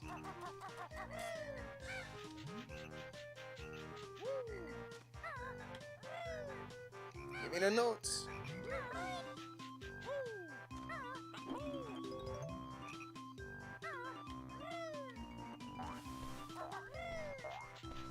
There we go.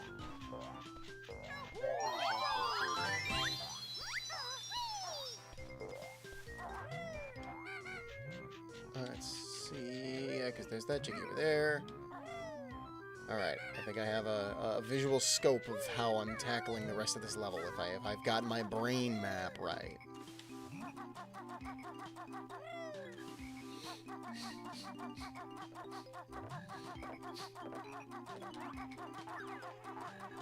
Here we go. Right, because there's a whole bunch of notes in here, too. I like how they set it up to look like it's a maze, but you can't go the wrong way.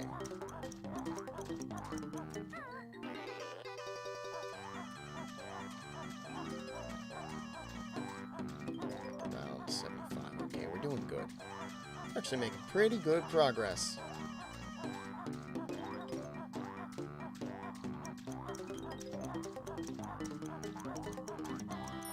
Okie doke. Make a pit stop. To get that. This is not one of my favorites. 10 seconds. Okay, here we go. We're good, and it's done. Whew. And I'd like to get back through that way because I don't want to go through the whole dang maze again.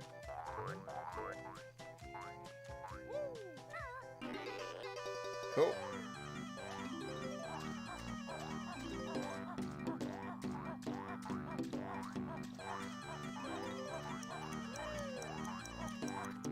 I believe there. Yeah, a little token hiding back there. Let's get Gator going. What up, Mamba? I see you have a token back there. I'm gonna take it. I'm also gonna take a look up here. What do you got? Just feathers? Just feathers. Don't care about that. Gator me up, buddy.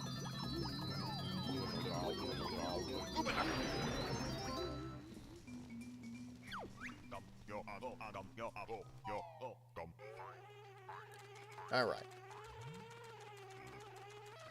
Get out of here. Don't touch me. Alright, now we can start grabbing some of that stuff. I wish the gator moved a little bit faster. Kind of moves at the same speed as Banjo, which makes this a little bit of a slow point. But if we knock it all out at once, then it's just done.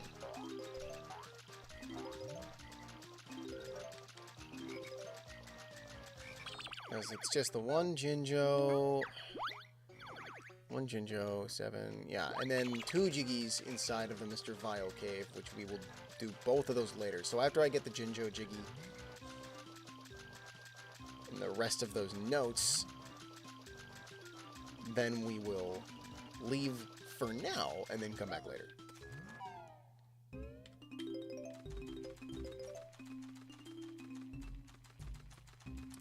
Just here to grab some things, don't mind me.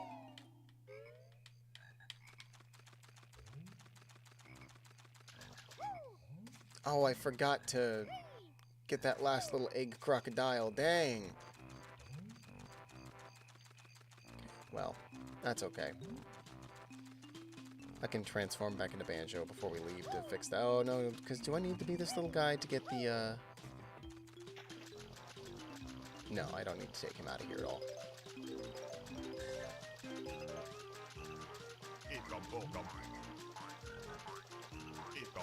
Cool. There we go. Grab a Jinjo, grab a Jiggy.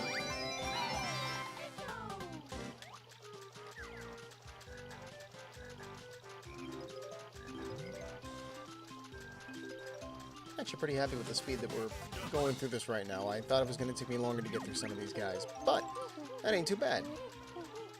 Found all 100 notes.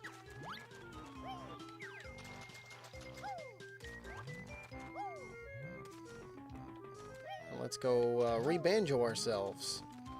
Did I get the honeycombs from here? 0 out of 2. 0 out of 2. So where are those honeycombs? We can focus on that later. Maybe we'll do that when we come back.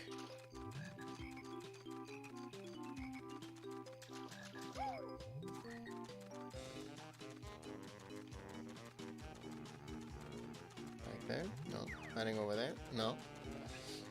I usually know where all the honeycombs are. Is that the cat? Hello? Yeah? What's up? It's... I think he's confused by the blue screen. Otis! Buddy! My man! I'm over here. Around the corner.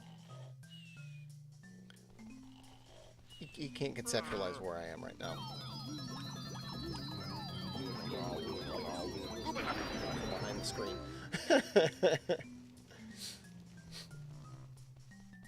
Alright, let's go get that last Jiggy before we give this level a break.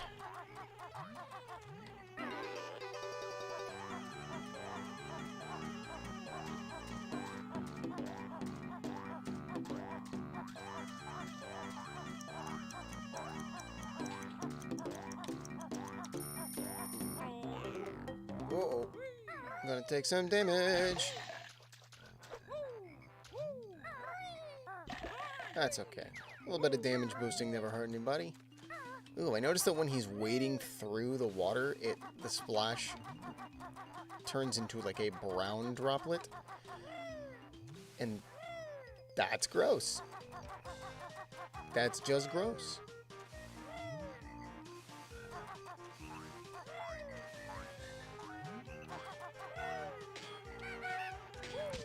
There we go.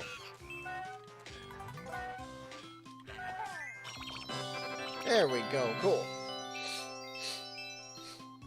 I guess I could do the Mr. Vile one without the running shoes. It's just so much better with it.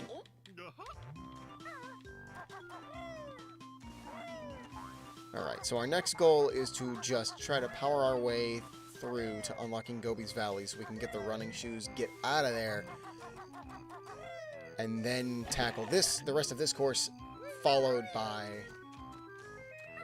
Freeze Easy Peak.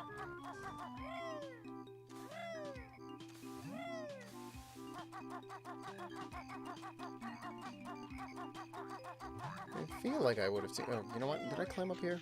Did I see whatever was up here? I guess nothing. I must have already gone up there. Alright. We're on a speedy shoe quest.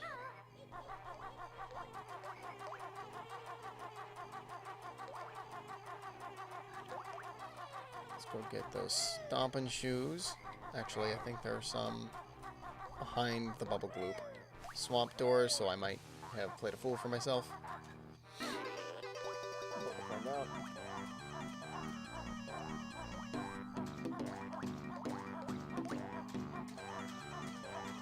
I need to go in there. Oh, I might need to be the gator to get in there? Maybe not. No, because if it unlocks a course, then I have to be Banjo to be able to do it. So, no, we're good. Yeah, there we go. Cool.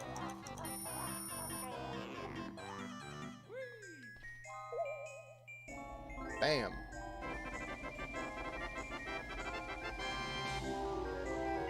That's a good thing about going for a bunch of Jiggies ahead of time is you can just unlock courses way easier. There's no like, oh, I gotta barely make the minimum. I don't know.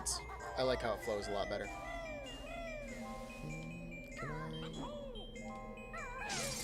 Yeah, there we go. That's the part that I gotta do as the gator. So we'll do that once we come back. After we finish up with Mr. Vile and clear off Bubble Gloop, then I will leave as the gator so we can swing back over here. I'm saying that out loud, 1 for planning purposes, and 2 so I remember what I said.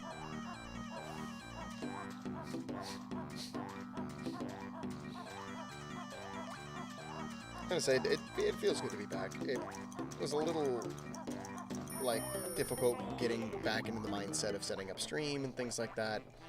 And it's not like the most, like, exciting comeback stream, but it's just nice to be back in the saddle, doing things again. Had a really, really hectic end of the year, and it feels good to just be making stuff. Getting back into any sort of KOT box.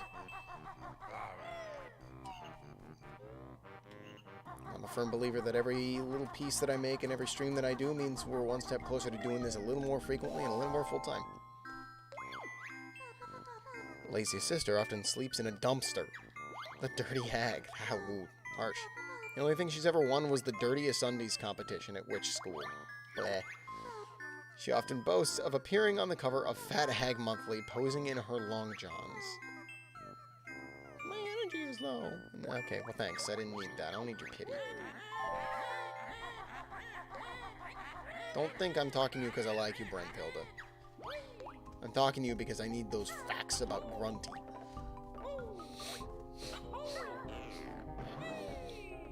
I love Grunty. Grunty's such a good villain. The rhymes are dumb in the best way. I'm happy to see you. Well, thanks. That genuinely means a lot. It's really good to see you too, man. I'm just happy to be doing this. Happy to be having fun. It's just easy, especially because like my job keeps me plenty busy. Especially because we're starting to go through a remodel at our store. Hooey. So it's keeping busy. But I was able to kind of adjust my schedule, and now I work a little more, like, paced out so I can have 3 days off. And that gives me enough time to relax and still have some time to work on scripts and videos and try to squeeze in the occasional live stream. Live streams probably won't be on Wednesdays anymore, at least for a good long while, because I work that day now. But we're going to keep trying it out and see how it goes. Hey, Elder Dragon Ice, hello, welcome. Very good to see you, friend.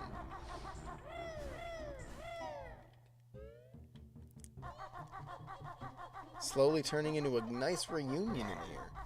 Feels like it's been forever. Who knows? When was the last stream I did? Gosh, I don't even remember what it was. 450, I don't think. I have enough. No, I need 50 more. Then where... Oh, in the grunty mouth. That's where. Hang on. Pop, pop, pop. I've activated a magic cauldron. Yes, I have. I'm aware. Oh, how are you? It's been a minute since we've seen you. I mean, I've been busy. Hope you're well. Hope your new year has been starting off on a decent note. Disgusting Gruntilda has tadpoles on toast for breakfast. Bet. Then she usually has dog dung burgers for dinner. So she eats tadpoles on bread and then poop sandwich burgers. Earthbags then finishes with eyeball ice cream for dessert.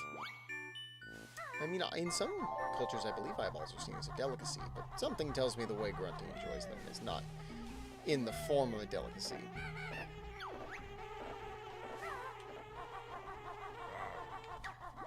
Alright, let's open up a few more things here, and then we'll see if we have enough to go into Grunty's mouth.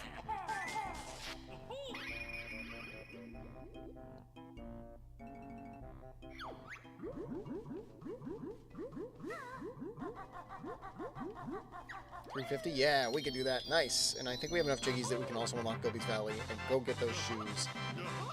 We'll just beeline for those shoes. I think I know where they are.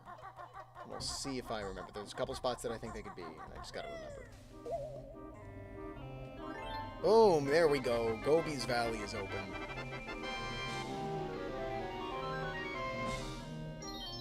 She got shit taste. She does.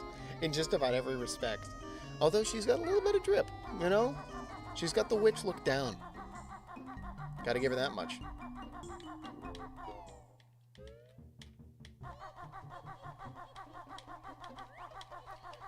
Okie dokie. Swinging back to Gobi's Valley. Gonna get those special shoes, and then we can keep on trucking.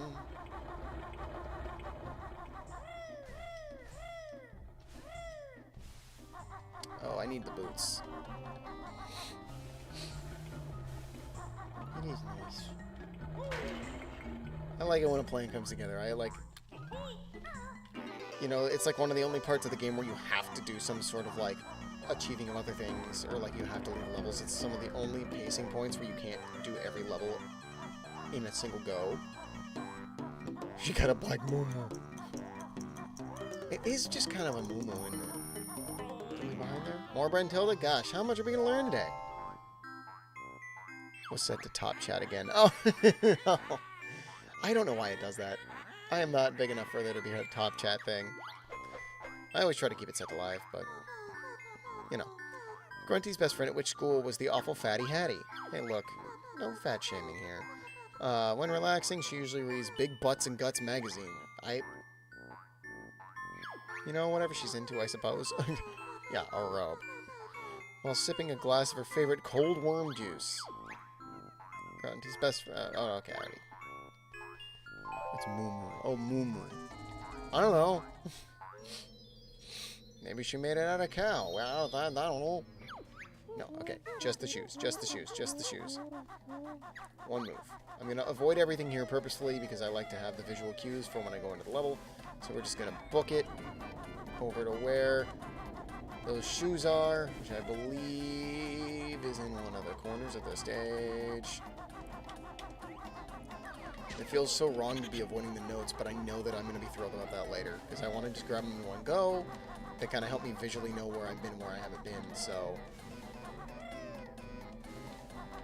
Okay, not that way, I suppose. Ugh, so many collectibles. She got a type. Hey, you know what? If Grunty knows what she wants, good for her. Good for her. Okay, here we go. I think it's up here.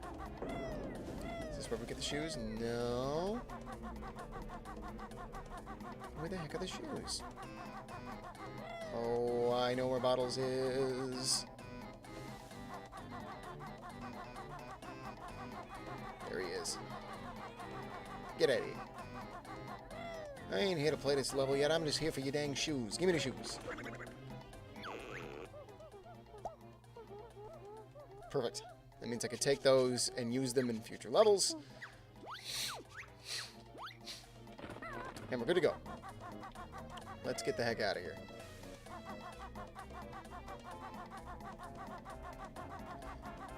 Maybe that fat he had it from was more of a roommate. It's funny because, like, that's legitimately something I could see many people I know reading. Hey, you know? Nothing wrong with that. If you know what you like, you know what you like. I'm not one to judge.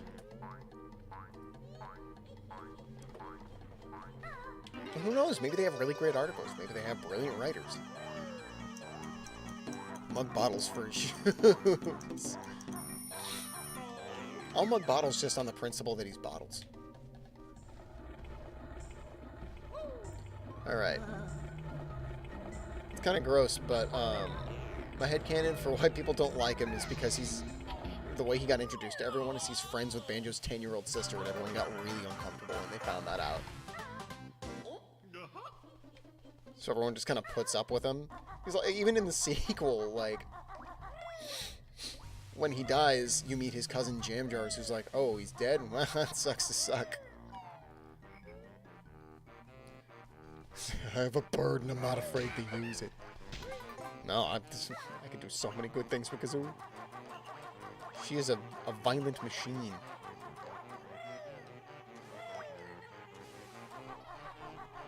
Alright, cool.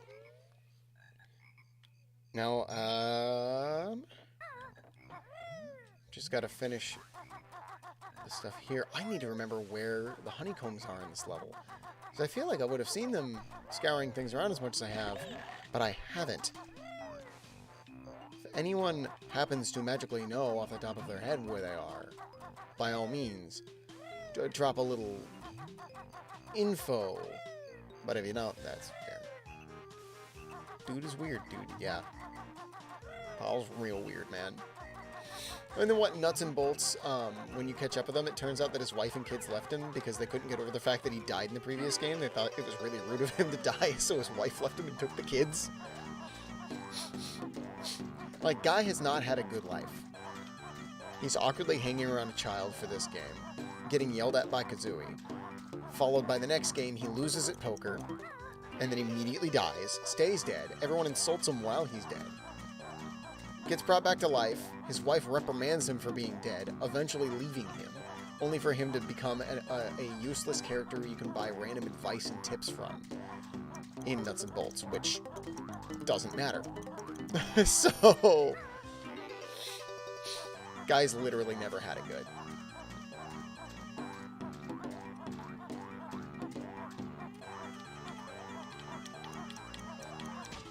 Remember that old honeycomb cereal? Yeah! Man, I remember eating that stuff as a kid. Is that still around? Is honeycomb still a thing? I think they got rid of their mascot. Cereal mascots have kind of disappeared over time. Granted, now, like, it's so weird. They do it with, like, fruit snacks, and they do it with cereals, where it won't say, like, breakfast cereal or magic crunch bites. It'll be, like, the box just says frozen and has a picture of the characters on it, and there's just a bowl of cereal, too. And it's like, it's like... Put some dang effort into it. Like, gosh, please.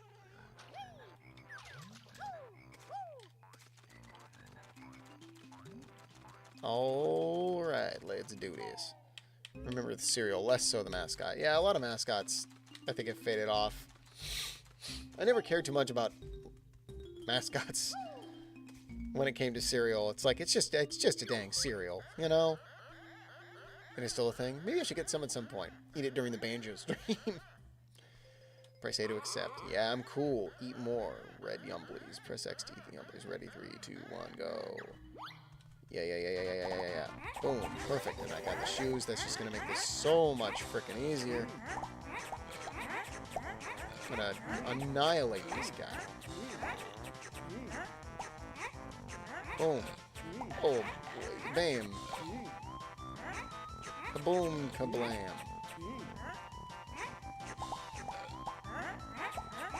This minigame is so much more tolerable when you have the shoes.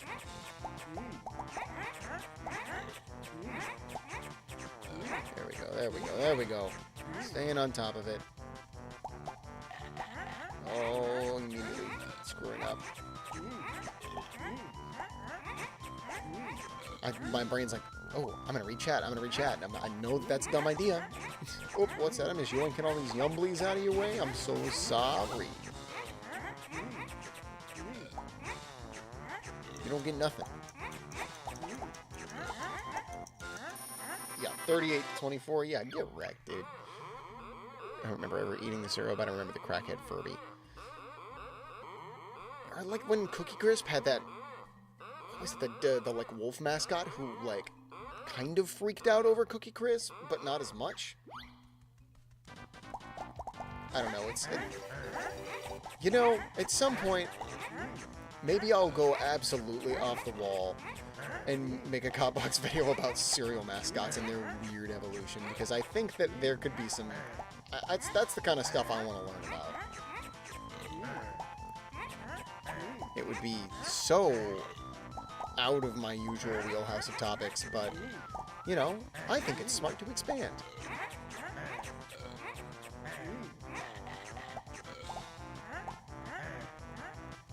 Alright, 16. We're still good. We're still good. We're still good. Boom. Bam. You get nothing. You get nothing. I'm cooler than you. Oh, nope. I'm going for this one. Going for that one. As long as I just keep ahead of him, I'm not too worried about super outranking him.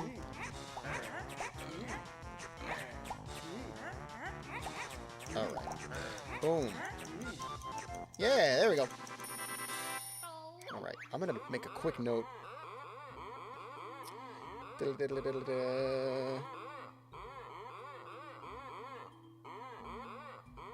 2, 1. Okay, can't make a note. I was gonna make a note about that cereal idea, but I'm just gonna need a reminder when we're done here. Where? Oh, okay, no, yellow ones. Good. Getting them. Getting them. Oh, I like this one the least. Okay, there we go. Cool. That'll give me an edge.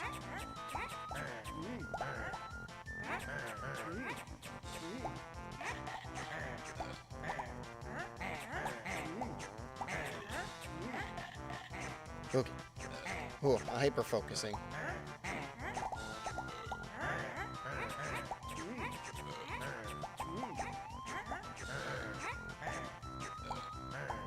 Boom. Bam. Boom. Bam. Boom. Bam.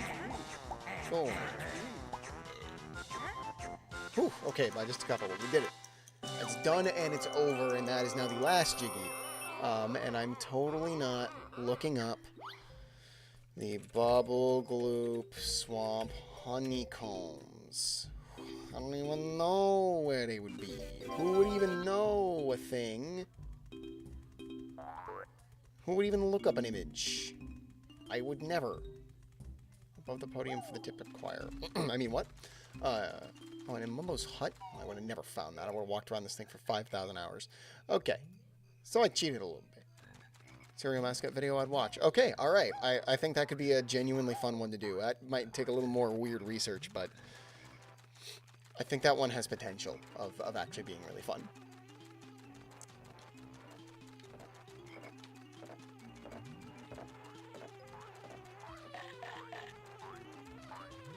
Ooh, hey, alright. No, none of that.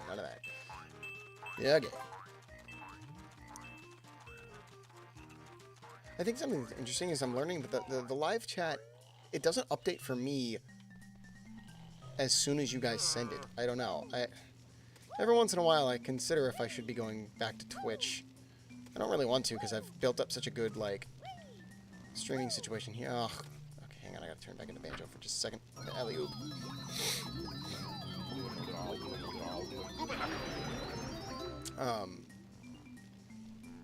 But the infrastructure on Twitch is just a little bit more geared for it.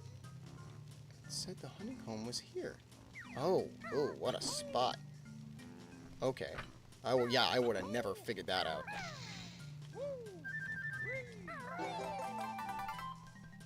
Okay. So we need to go grab the final honeycomb.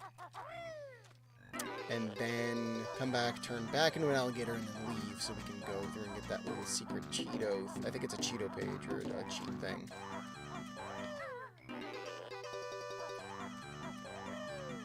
Alright, let's see.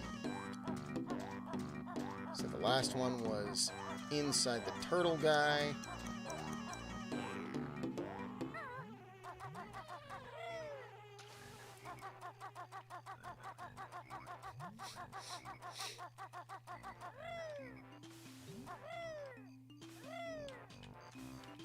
Okay, here we go. Oh, I gotta re-bonk your feet again. I didn't see the people never look up. To be fair, I don't. I just think, I don't know. This is the most nitpicky thing, but I feel like main stage collectibles shouldn't be hidden in, like, Mumbo's hut. Because I think there's a Jinjo that's hidden in his hut at one point, too. It's like, I mean, I'm always going to go in, but, like, I feel like the collectible should be hidden in the level itself.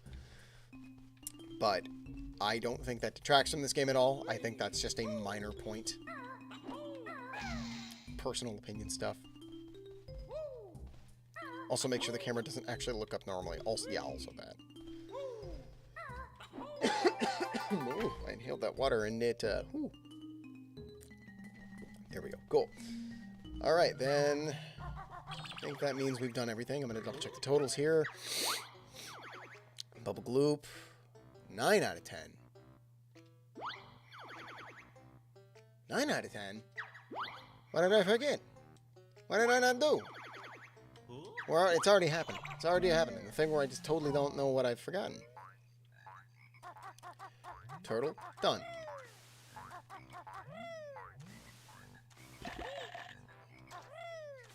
Oh, you're good. Turtle, done. Secrets over there, done. Things over here, done. What am I forgetting? Is there like a... I can't believe I'm totally spacing on one of these. I got the one over here, didn't I? At the top of the spring thing? I'm sure I did.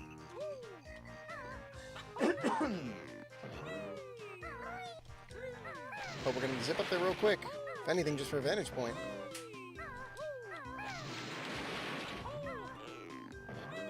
Sup, Goat Game. Drew, hello, hey! Thanks for swinging in and saying hi.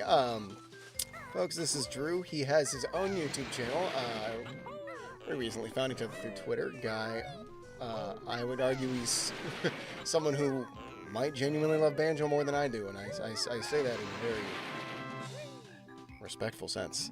Thanks for swinging in, man. Good to see you. Alright. Actually, Drew, you're the kind of guy who would know this. I've put myself in a pickle where I've forgotten a single Jiggy in this level. I got the one from... I got the Tip Top Choir. I got the one where you shoot into the golden ones.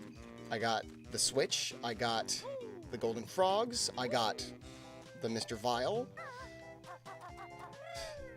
I've gotten everything. I can't think of what I haven't gotten. And it's making me look like a dummy. It's just making me look like a dummy. Let's see. Nope, there's nothing over there. I did the one walking on the edge. Do you do Mr. Vile twice? Is that something that happens? I think you do. Don't you? You do. Shoot. Ugh, okay, that's it. It always psychs me out because I always forget that. Thank you for helping me figure that out, even though it was just, I just had to talk to myself like 3 times for that. Okay, we're back on track. We're back to functioning. We're back to understanding. Got all the Jinjos? I did get all the Jinjos. So I think if I might still be psyching myself, but I'm so sure that we go against Mr. Vile a second time. Also, I like to give people a heads up that there's some weird delay stuff that happens in these streams. So if it seems like it's taking me a hot second to reply to something that someone says, back of the maze? Yeah, back of the maze. Okay, yes, yeah. Out of myself. But, okay.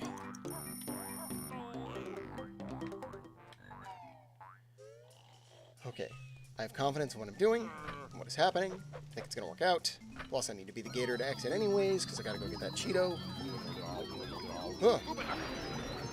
This is one of those games where I play it very frequently, but there's just enough time in between each playthrough where I just forget the tiniest little details, and I don't know why. I want to get better about that. I should just be playing this game more frequently. But it's also because whenever I play this, I end up being like, oh, okay, well, when I play Kazooie, it makes me want to play Tooie, and then Tooie takes me infinitely longer than it does to do Kazooie, because it is a much larger and much more complicated game. Alright, bucko. It's not that there's a second Mr. Vile. I literally didn't grab the Jiggy. He gave the Jiggy and I walked away. Oh, boy. There's a little guy hopping in the corner by the Weirdo's hut.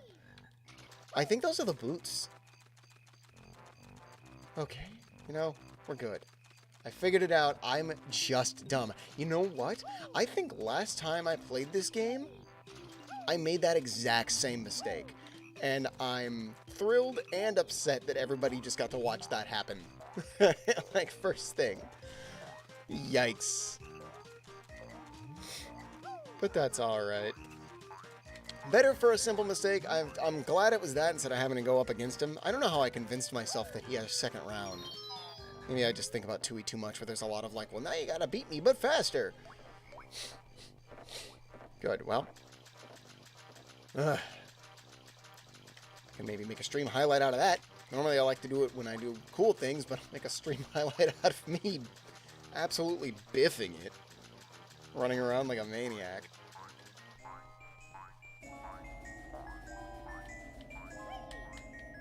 Alright.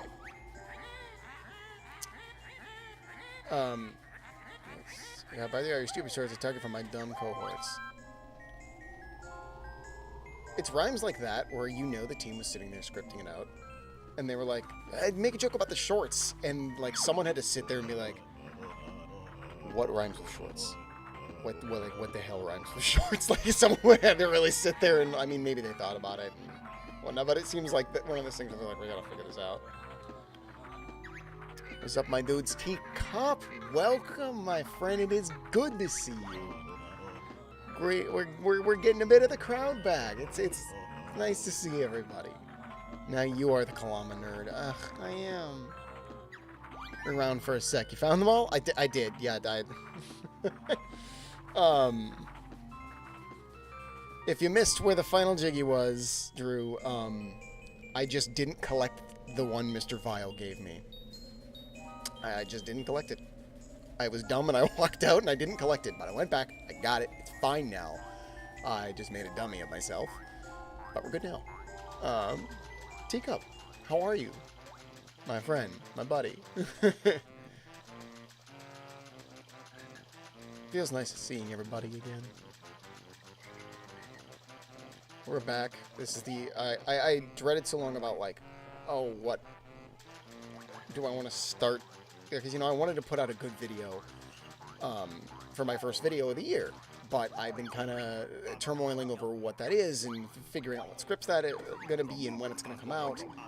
And then after, especially after Banjo on Switch came out and everyone was all excited about it, I was like, this is the perfect way to kind of come back. I get to say hi to everybody, like low down with like what's up, what KOT BOX is up to right now. So, Box Fan and Kalama Nerd. I do like Box Fan. Man, like I said, if we ever reach a point where I'm able to, like, have custom emotes for this live stream chat, I will make a Box Fan one. You can hold me to it. Alright.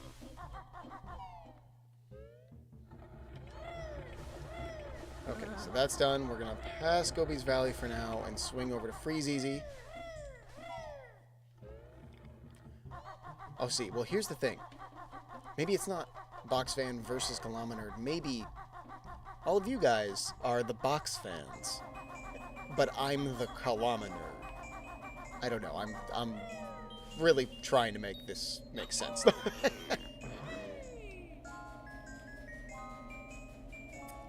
alrighty. Okay, what's over here? That's right. I didn't want to do that yet. I'm not going to worry about that right now. I'm going to grab that first. Oh, right, because that's the one that I have to... That's the switch inside of Freeze Easy. So we're not going to even bother with that. We're just going to get right into it. And play that level.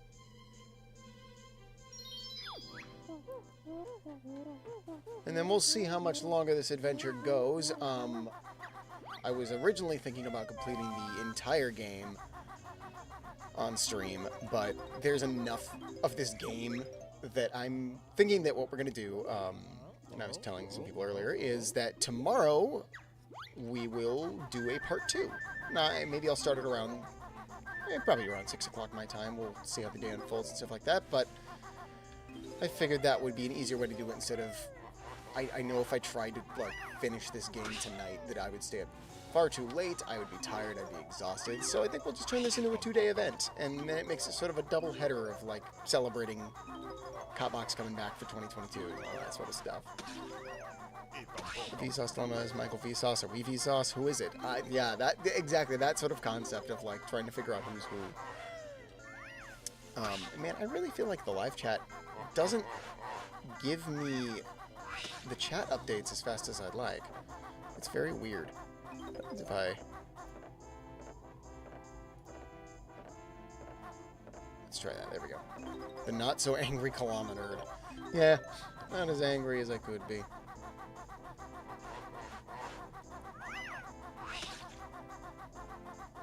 It's still so wild. I went back, it's been years and years and years and years since I've watched it. But I watched a couple old AVGN episodes. Man, I forget how old some of those are. It's so wild. You know, that guy's been doing it for a long, long time. Basically built the spine of everything that we're doing. And like, you know, why we're all here doing these, like, gaming-related content creation things. I mean, points to other creators as well, but, like, that's... It's crazy that more or less he was like one of the biggest instigators of people who now do stuff like this and like get into content creation about discussing games and all that other sort of things. As long as you aren't irate, right? The whole irate gamer thing. And then didn't they have like a crossover at some point, or I don't know. I like the amount of channels. Like I had a large guilty pleasure out of looking at like AVGN ripoff channels. Like it's one thing if you're following like a similar vibe, it's like okay, sure, but like I'm talking where they would just be like, you know, the upset gaming guy or something like that, and it's some 13-year-old like using a poopy webcam and stuff like that. You know, I'm not super thrilled to admit that I used to like make fun of those guys, but there's just sort of this like, yeah, you go get him, buddy. I always got a laugh out of that stuff, and they try to basically imitate the same jokes or same bits. Alright, I haven't even gotten a Jiggy yet, I've just been running around grabbing stuff. Let's do a thing. Alright, time for some twinklies.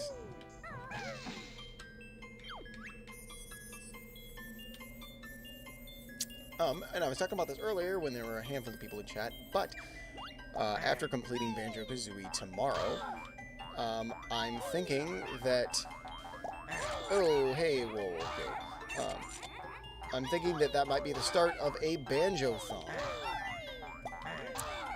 where I'm just going to play through Kazooie and then Tooie, and then the big one itself will go through nuts and bolts.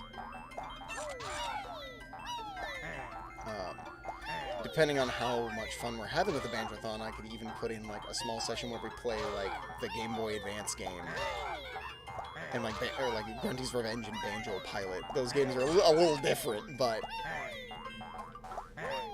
I feel like they're often looked over when it comes to Banjo. So I'd like to give the chance to maybe give those a little bit of a spotlight. Unregistered Hypercam 1. Ooh, just that phrase makes me feel ancient. I remember when I first wanted to learn how to do like game capture and stuff like that, I had, wow, what was it called? The Dazzle? It was this horrible, horrible capture card, and I tried to run it on my terrible, poopy Samsung laptop. And I think about it frequently.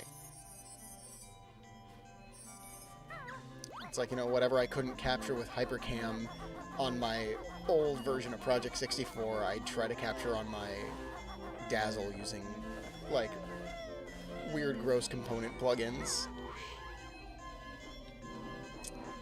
The early days. fan-made Banjo Flash games. There are some really good, like, fan hacks out there. Granted, if I wanted to do those, I'd be stuck doing this forever. I would just become a Banjo Kazooie exclusive. There's some, like, long and brilliant and wonderfully made ROM hacks out there. But maybe that would be a good comeback, so it could be like a second Banjothon. I mean, unless that turns into something that we all end up really enjoying, and then screw it. Like, I'm down to, like, do a massive Banjothon throughout 2022. But I'm sure people might want to see some other stuff on stream besides just me talking about Banjo Kazooie incessantly.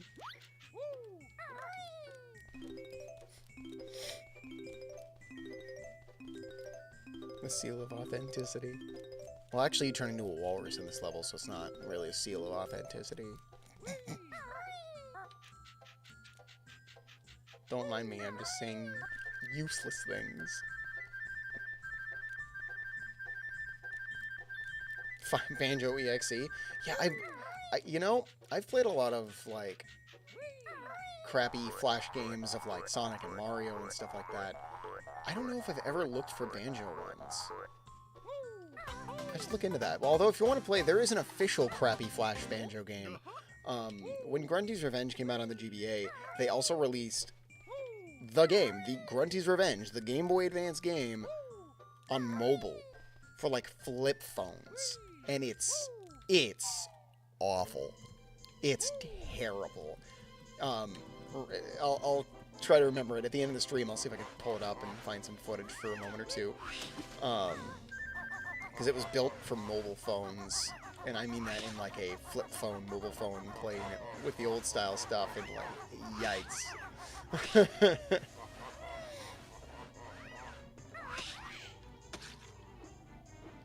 I'm sure you could make a good Banjo creepypasta. You find the right stuff. The problem when you're a kid is that it's super hard to produce good quality content because everything's so expensive. Yeah, it's expensive now, too.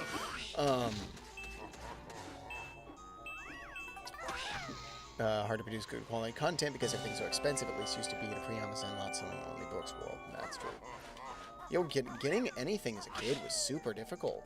But, like, you know, like I said, I used to kind of poke fun at those guys that were just using, like, they would just record the TV with their crappy camera and stuff, but it's like, they were doing it. It's like, you know, I wasn't doing it, at least back then. So points to them for, like, you know, for anyone. Even today, you know, no matter how old you are, what you do, if you decide you want to make content, just because you find fun in that and have stuff that you're passionate about making, creating, and talking about, no matter how you do it, if you decide to do it, that's what matters. That's where the fun is. It's not about having the world's biggest audience. It's not about being better than this or having the highest production quality. You just have fun with it. Do what you can within your means and enjoy it. Like, that's what it should be about. Like, all the videos, the topics that I cover, I don't usually go for super relevant stuff, as much as that would probably help me out a lot, because every video I make is stuff that I'm passionate about, and a video that I know that if it came up in my feed or showed up, I'd want to watch it. It's way more fun that way. If I ever stream on Twitch again, I'd add an unregistered Hypercam 1 watermark. But all three of friends who show up suffer.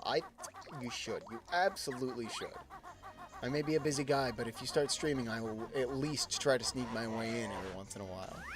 I recommend, you know, we're moving to a new way of working and understanding how things work right now. And, you know, since a lot more people are staying home these days, or working from home these days, people are watching a lot more content, and content creation is growing bigger. With streaming services getting expensive, being able to just go on and watch creators and streamers make all these wonderful new things really opens up a platform for more people to get involved and build more, like, small communities. Like, my favorite communities that I'm part of when it comes to content creation are the smaller ones, the more intimate ones where it, you know, obviously, like, you know, if I woke up with 2 million subs, that'd be fine. I'd be thrilled about it, obviously. But I like when you feel like you get to grow with a creator and kind of go on the journey of figuring out how to find your niche. Make a Be Right Back screen that's just green text on a silent background with that single Adams song blasting.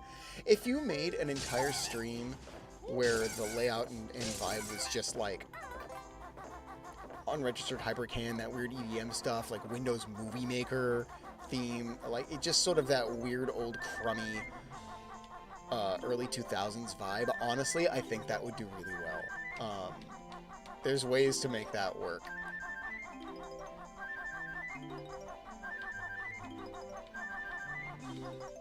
We're going. Did I just walk past Boggy? I think I just walked past Boggy. I don't think I ever freed the Jiggy out of his stomach. But that's okay. Oh, no, because you don't ground pound him. That's right, you use the sled. Okay, so we're on the right path. We're fine.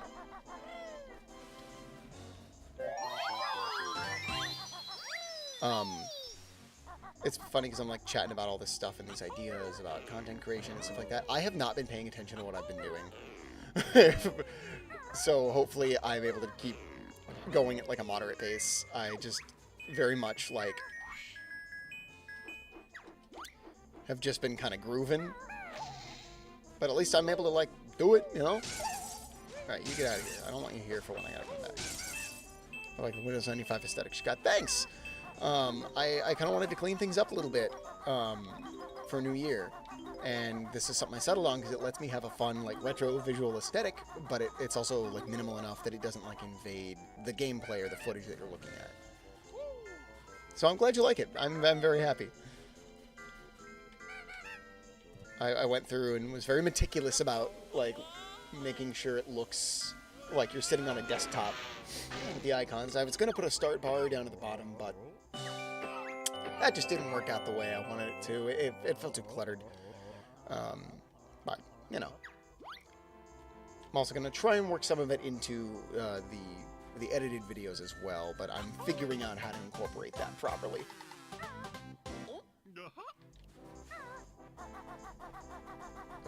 Okay, I think I've grabbed all 3 presents already.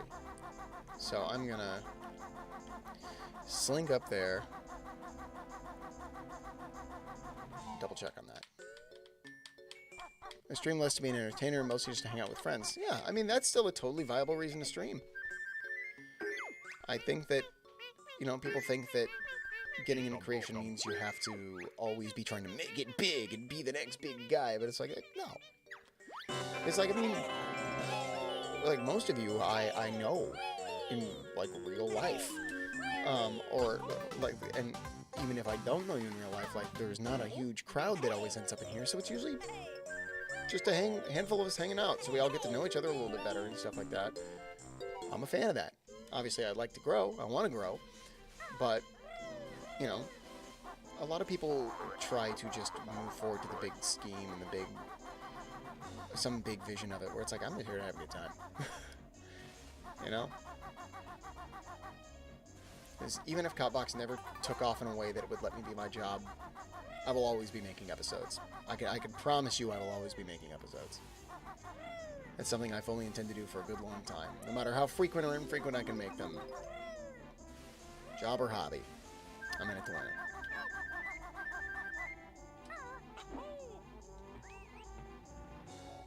Okay, let's see. Where do we want to go? Let's go bust that snowman.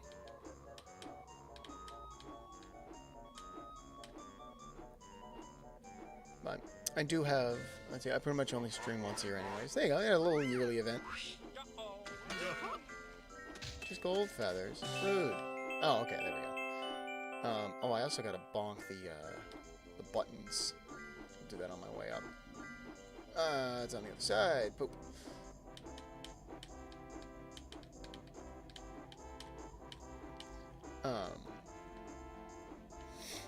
But I don't have a bigger point to make besides just feel like making stuff, make stuff.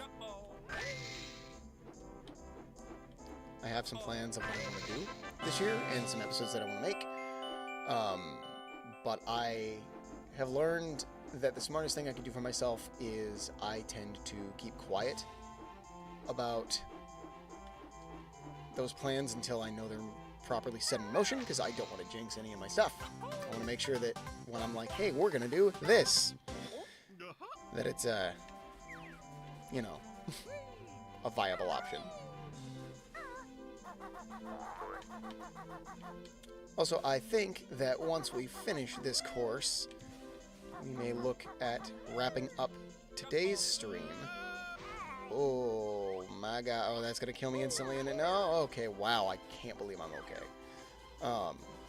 I think this might be the final level we do for tonight, and that leaves us with Gobi's Valley, Mad Monster Mansion, Rusty Bucket, and Click Clock Wood for the next session, because I think that'll take about the same amount of time. Okay, I need to get some... Hey, Bottles, can you me, buddy? No, you can't. Okay, I was hoping you could, but I think that's only on the first initial interaction. Alright. Oh, you know what?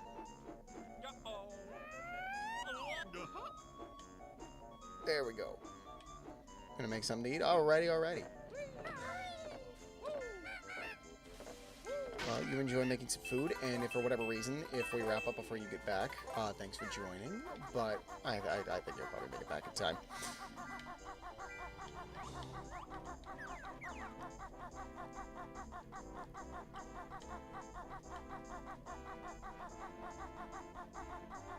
Alrighty. So I think most of the rest of the Jiggies, aside from one of them, is all going to be walrus stuff after this. Almost walked off the edge there. Yikes-o.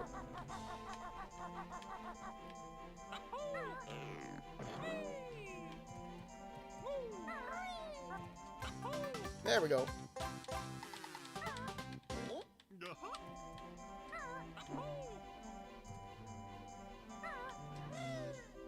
Okay, let's...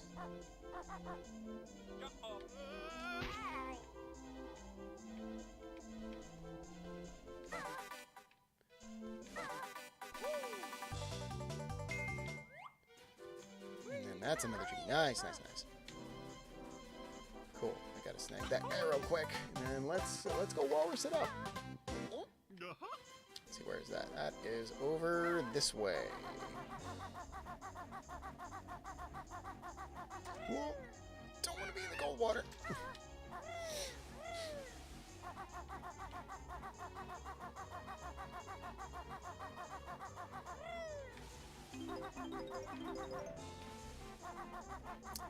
I should be using boots for this, but I'm not.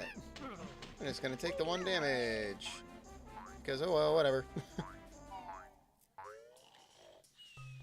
Alright, Mambo.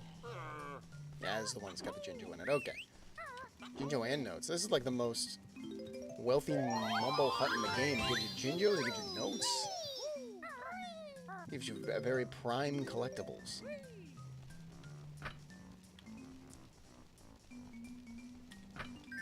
There we go.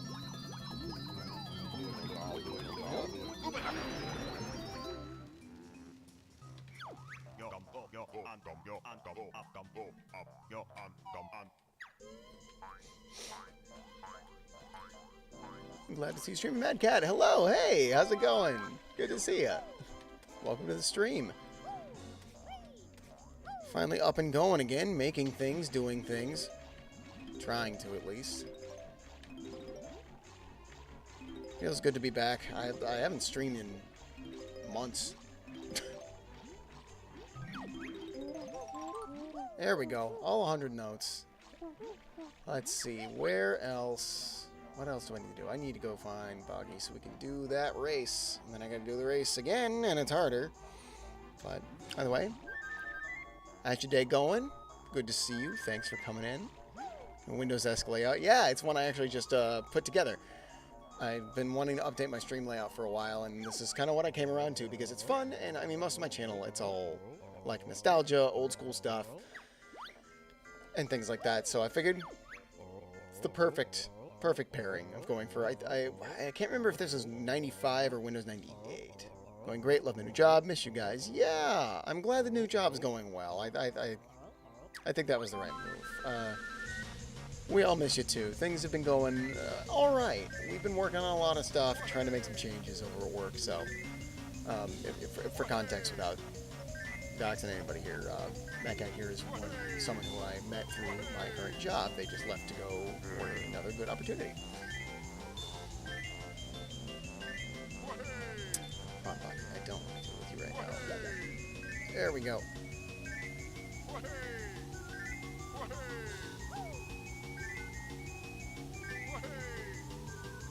Man, every time, just seeing this mission brings me back to try, like, when I was a kid playing through it, and they didn't, I didn't know you had to use the speed shoes to do the second race as Banjo Kazooie, and just, like, failing miserably at it. Hey, Boggy, how about you don't get ahead, my friend, my good buddy. You large, annoying polar bear. There we go. Done and done.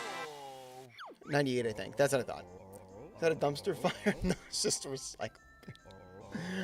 Looks like 95 to me, but I'm not 100% sure. I'd have to look. I think, well, to be fair, I think 95 and 98 are pretty similar to each other. Like, maybe, like, a slightly different color for, like, the little bar here. Stuff like that, but... Alright, Boggy. We'll come back and race you later. Now I just gotta go to Waza. Hey there, buddy. Looks like... Oh, you know what? It is 98. I remember that because I remember setting it up for this stream today. And it's just a fun coincidence that it was Windows 98 and that Banjo Kazooie came out in 1998. And that was like... Oh, God. Oh, God. Is this going to be 25 years next year? 25 years ago? Am I doing my math right? Oh. Yikes, man. I don't think they changed too much with the aesthetics. No, it wasn't until they started doing more, like, paced-out changes. But, I mean, they're weird. There's no consistency to it. I always think back to, how when Windows 10 came out, they were like, Windows 10 is going to be the last version of Windows you'll ever need, and now Windows 11 is here. It's like, did they think, I don't know what they thought they were going to do. I truly don't understand. Oh, I can't get that Jinjo because I'm not Banjo! Okay, no, I don't care what you had to say, was it? But, yeah, gosh. I remember playing Math Blasters on 98. Math Blaster, whoa, what was the other one? There was like, I played like Number Muncher, I think is what it was called. Played a lot of like Putt-Putt Saves the World or Saves the Zoo or something like that. Freddy Fish. Pajama Sam, all those old games. I think Putt-Putt's coming back to Switch. Which is wild. Or not back to Switch, just to the Switch. But, man, I'm so scared of my 30s ass. Hey, I feel that. I'm turning 29 this year, and, it's only 1 year left. Where am I going? What am I walking in circles? I need to, like, get myself together here. I'm gonna turn back into Mambo, or into Banjo real quick so we can finish this up. Laptop is too old for Windows 11. Yeah, my computer's too old for Windows 11. One more year in my 20s. Oh, God. Yeah, Yep. Putt-Putt. Yeah, no, Putt-Putt was great.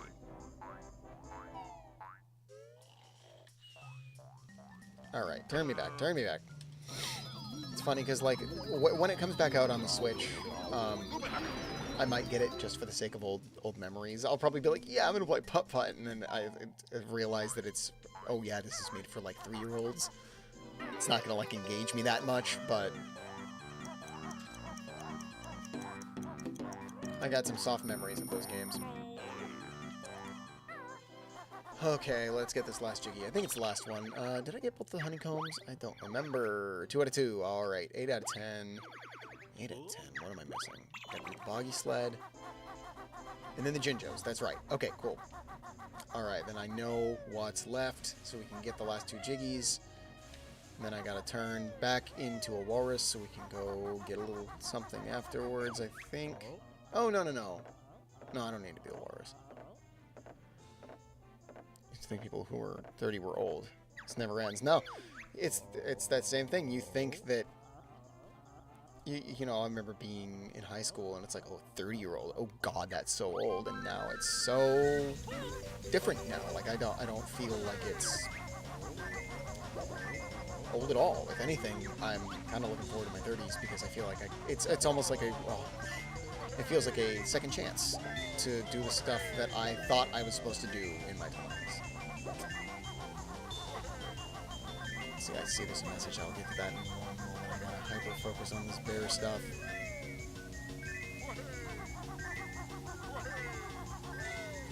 The only way to keep ahead of this guy is you gotta be jumping on those ramps. So then he gets all fast right here. Oh, and it ruins it. No, you dirty bear. Alright, I'm coming. I'm coming for you. Okay, we're gonna make it. Yeah, we got this. We're fine. That's it. Did you hear about the Arthur show? It's ending this month after 25 years of being on air. They're doing an episode of them all grown up. That's right. Yeah. I didn't watch a whole lot of Arthur, but my partner is really into it, and we'll probably watch the big finale together. I think it's so cool that a show like that can go on for 25 years and do as strongly as it has, and be able to have like a proper ending. Like, not a lot of shows can get away with that.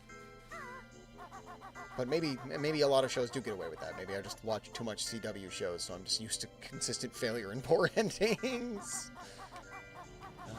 Where's Waza? Oh, it's right here. Duh. 30 really is the new 20, though. I don't know. I feel like it's always been the new 20. It's just that we keep getting told, like, that our 20s are, like, that's the only time that things get to happen, so that's when the most transformative things happen in your life. It's like, well, it's when you're still learning a lot of stuff. And then when you hit your 30s, you kind of get to go, okay, let's try that again. I mean, I have a lot of memories of, like, thinking about, oh, God, am I, you know, when I first started this channel, being like, am I too old for this? Like, I don't know why I think I have to be, like, in my young 20s to be a creator like this and do these things. It's like, my target audience is, I mean, it's whoever wants to be a part of it, of course, but, like, the people I end up talking to the most are people my age, like, because they're the people who have the memories and nostalgia for the stuff that, oh, we don't have the green ginger, I almost left, the nostalgia for the things that I'm doing here.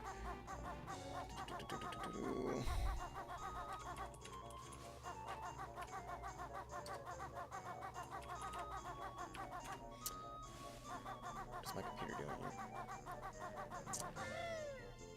There we go. Okay. Let's see, where's... houses. Every time something bad happens, I'm still looking for an adult, so I feel like... Yeah. I think one of the hardest things we all learn as we hit a certain age is that adults never had it together as much as we thought they did. And I say they as if we aren't, like, full-blown adults. Like, we have, like, you know... There's a high school right next to my work, and a lot of kids come in there, and I'm sure they look at me the way that I used to look at other adults. Isn't he over here? Is he not? Is he behind that one? Oh, there he is. You're not too old. PewDiePie is 34. Yeah, case in point. You know? And I mean, another point, like, look at Rhett and Link. I mean, Rhett and Link, to be fair, they also have the fact that they have been around for a very long time. I think they just celebrated 10 years of at least just the Good Mythical Morning show, but they've been around longer than that. Oh, don't do yourself like that, Miles. Be careful with what you're doing.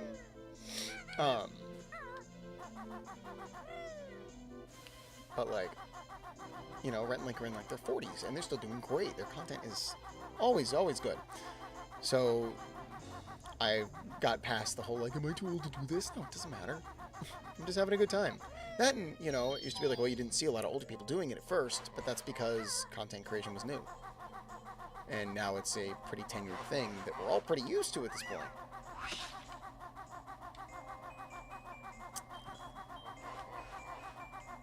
So, I don't know. Granted, I wish that there were streaming sites or like YouTube alternatives that people could go to in case they didn't want to be on YouTube, or that YouTube would just work better. because, man, they have made some dumb decisions in their time.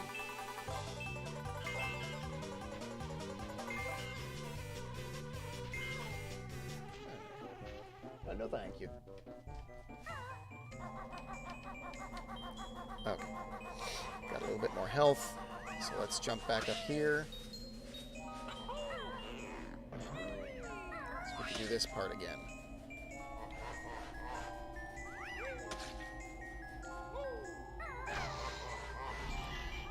In former generations still need help using TurboTax sometimes, so yeah, that's true.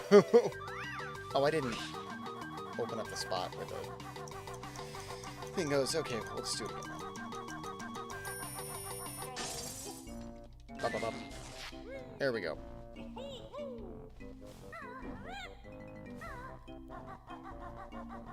There's, like, it's interesting because a lot of people in our age bracket were there right as, like, the turn of technology happened, so we had a good transition, but not a smooth one.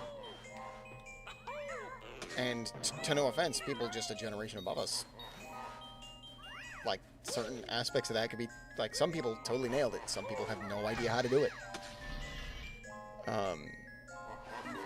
I saw this one TikTok series where someone just read their help desk tickets for IT, and the stuff that people don't, like, know how to do on computers is, like, almost baffling.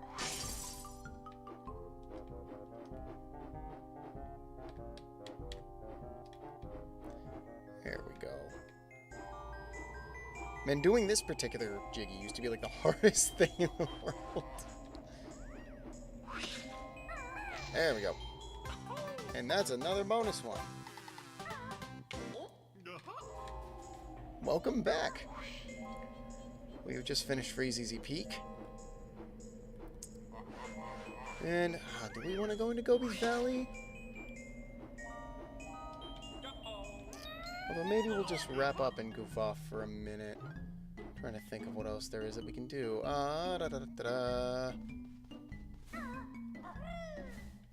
Where is the Mad Monster Mansion thing? Oh, you know what? We can at least unlock a few more courses. I don't know if we're going to move to another level just yet, because I'm deciding on if we want to keep the stream going or not, but we'll see.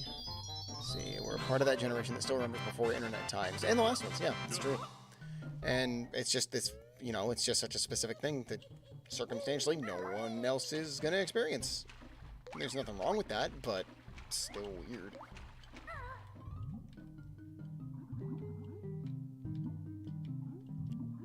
Yeah, like, was there a pipe over this way? No. Okay. Maybe I'm thinking of a different spot.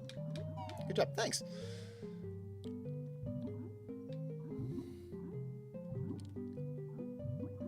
Well, maybe we'll do a little cavorting around Grunty's lair, grab a few extra things that are hiding around. We aren't millennials. We're part of a greater IT help desk generation. God, why is that so true, though? You know, my poor father... He tries so hard to understand his computer, but the guy's like, you know, 72.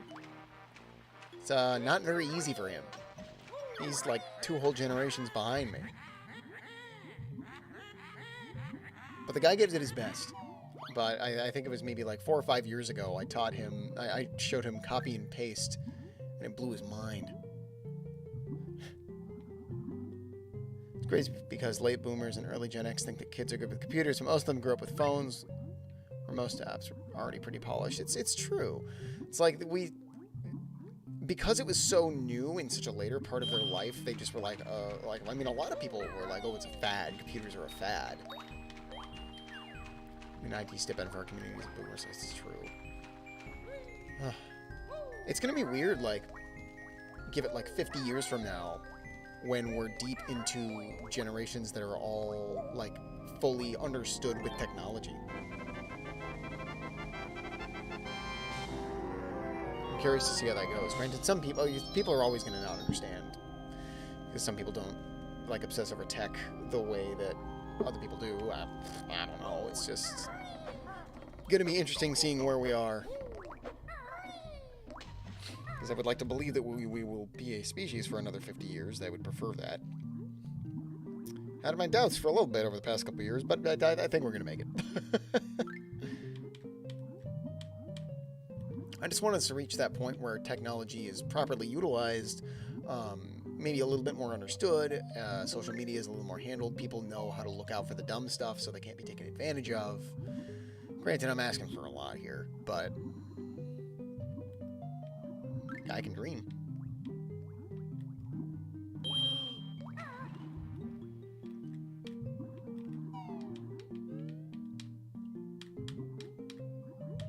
Be amusing to be that grandma who knows how to drop a second GIF on Twitter.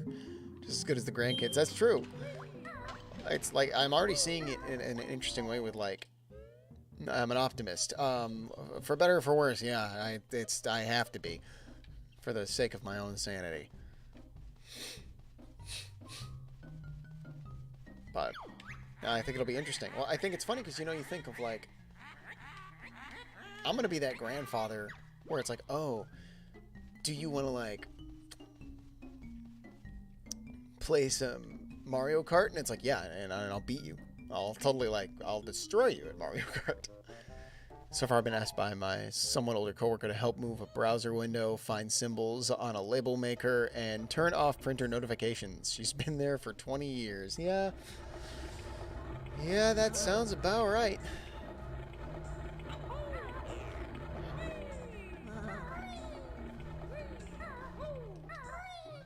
You know what? Maybe we'll dig into Gobi's Valley. I think we can get through it kind of quickly.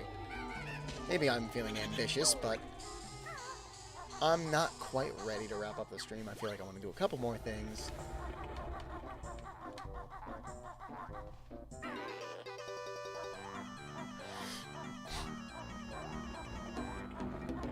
I think it's so ridiculous, the amount of things that people don't know how to do. And I think the other funny part is, like, I think back to a lot of the stuff that my dad is like, oh, could you help me figure this out? Could you help me figure this out? I don't know what to do. And what he doesn't realize is it's not that I'm this, like, tech genius. I just know how to Google stuff. Like, half the stuff that he's like, oh, I can't figure this out. It's like, I don't know how to do it, but then I Google search it, like, read a couple articles, and then I do it. And he's like, you're a genius. And I'm like, I'm really not. I'm really, really not.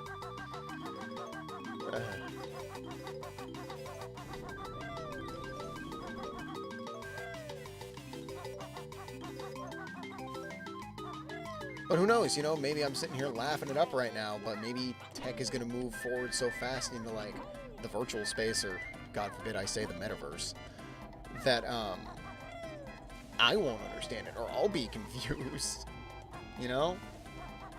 We're laughing now, but who knows? I'll intentionally learn the computer systems in the future just so I know exactly what drives the kids crazy, like playing a YouTube video in school and leaving the mouse on the sound bar. Oh, that's classic. See, that's the other thing, is I would want to, like, because I know the stuff that would upset people in that same vein. It's like, you know, like an old man, I'd love to goof around and act like I know nothing about tech, because I know I could just bother them in just the right way. I could use old librarian equipment every day, scanners and old Windows 98 looking applications. The hardest part is figuring out all the hoops selling on Amazon, making you jump through. Oh god, yeah, no, they make a mess out of that. In the future, all kids will have a chip in their head, and kids will find you weird for playing with a controller. I hope not. I hope we don't go there. I like it. Hey, look, I spent, like, hang on. Let's see. I spent, like, $90 on this custom Banjo Kazooie controller. I designed it myself. So we better be using controllers, because I didn't spend my money on this for nothing. Half of, like, one of the drawers in our entertainment center is just controllers. Exclusively controllers.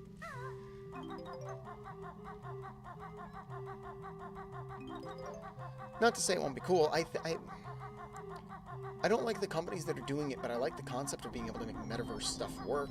I like the idea of having cool digital hangout spaces. I think that could be really fun. I want to try. It comes from the fact that I grew up watching a lot of Star Trek, like a lot of Star Trek. So those, like, classic, corny, retro futurism sci-fi stuff, that's what I want. But she's not quite viable yet.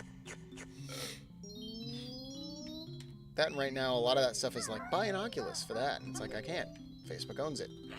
I don't have a Facebook account. I will not give Facebook money. I do not want that to be the case. almost goofed that. Let's try that again. Yeah, there's that Jinjo. We just gotta... Oh, I think I was supposed to do it on the first one. That's okay.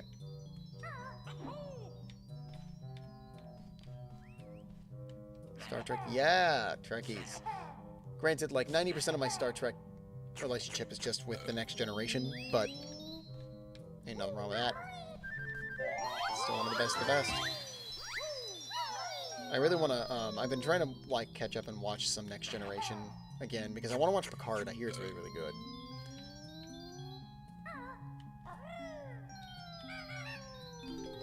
Excited for the thought-based game controls. Let people with less coordination enjoy games. See, that's the big part of it, is, like, from an accessibility standpoint. We've already made leaps and bounds into making gaming and interactive media just more accessible, and that's where I would want to see it shine, is like, you know, if you want to use a controller, use a controller, but if you want to use it through, like, just NeuroSense or something like that, if we can make that happen, that opens up a huge door for people being able to gain access and play more titles. I think a good step was, it's not perfect yet, but Microsoft has that, like, adaptive controller that you can get for the Xbox that's made for, like, accessibility, exclusively for accessibility, because you can have someone set it to do different things, and it can, like, work with multiple different, like, plugins and buttons and devices, allowing it to become a more just accessible gameplay thing. And Air will be a subscription service. And yep, that's the catch. It's gonna be stuff like that. Wanna breathe? Money.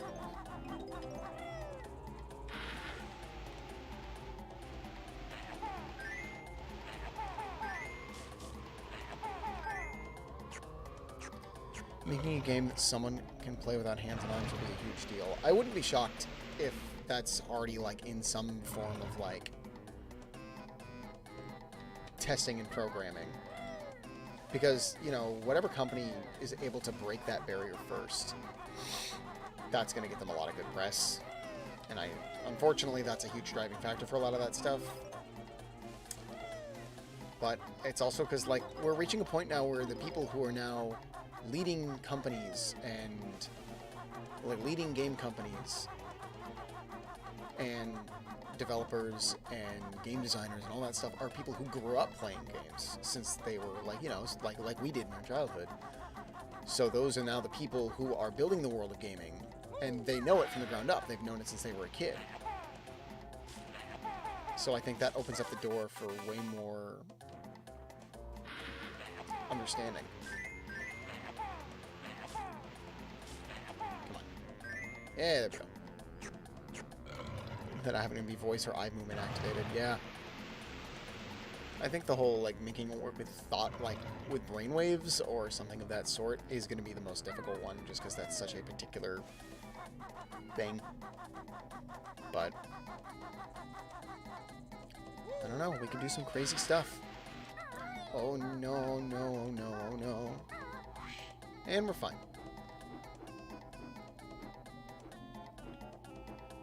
Think about it, they already programmed prosthetics that connect along nerves. That's true, we do have things like that. So, you know, even if it's just telling the system, oh yeah, I want to do this.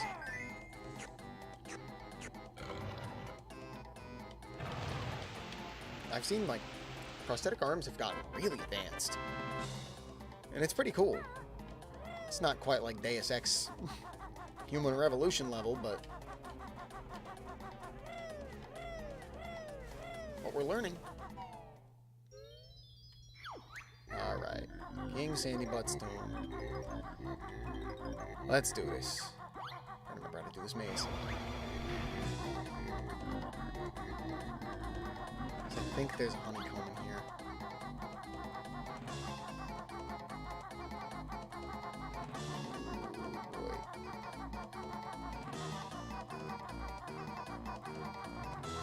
Good. I think we're making it.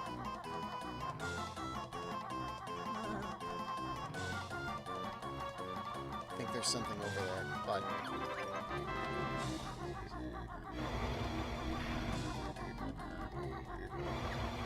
Okay, it's cool. It can reset if I go back through there, so I can go back and get the button that I need. Alright, let's get that button real quick. I need that. I think it's really funny that you can just keep resetting the timer on that one. But I guess that's a good way to do it if you want to make sure you get stuff. I'm going to go reset it again, and I want to check one other corner to make sure there's not another collectible that I'm missing.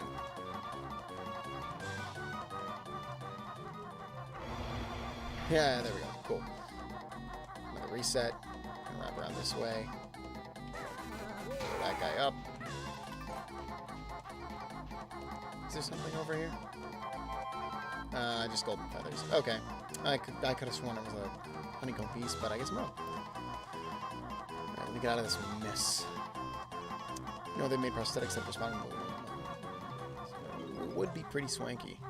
Fans get more and more fine motor skills now. We're getting good. We're getting good with tech. And that, like, again, we now have, instead of, like, the old tech people who are just trying to get people to spend money on technology, we have the people who, like I said, yeah, just like the games, like, grew up dealing with these, like, old prosthetics and other options where, and especially, like, we've shown off enough sci-fi where, like, people have grown up watching sci-fi, so they think about these crazy wild ideas, and we want that. We want to make it happen. We want to experience it. So,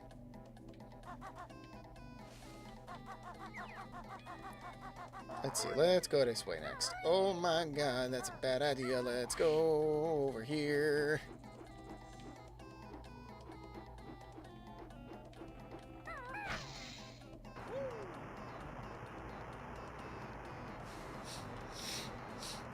I just wonder, like, what's going to happen when we reach a certain point where it's like Mario Kart 17. Like, that's not going to have the same ring to it. I'm kind of just hoping that on the next couple Mario Karts that they just don't number them. Let's go back to having titles instead of numbers, because numbers really don't help. Okay, note. Banjo Kazooie. I think the note was here. Was. It's a feather. Is it? What is this? It's Banjo. It's a Jinjo. An egg.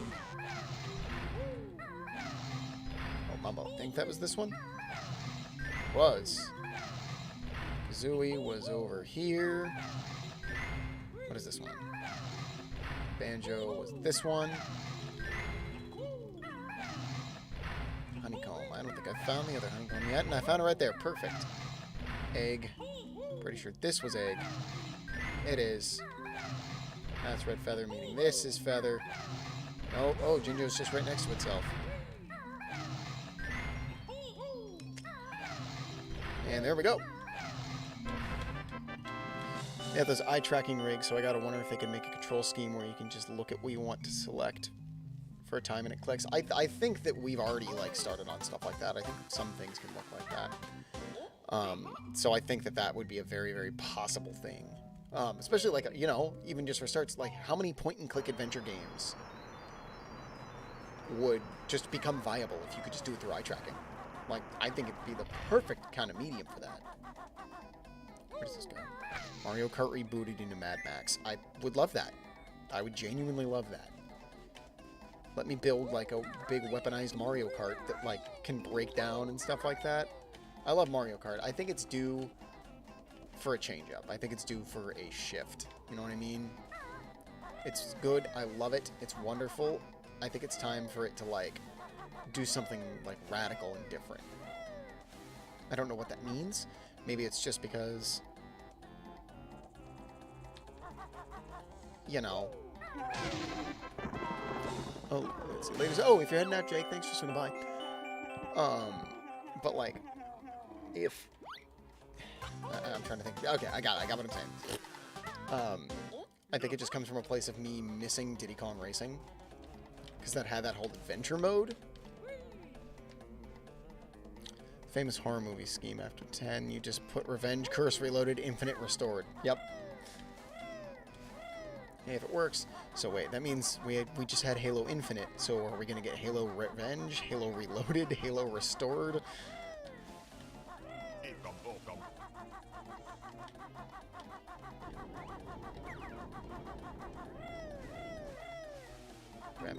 notes. Oh, no, you're saying... Oh, okay, I thought you were saying later. Just making sure I didn't miss you leaving. Oh,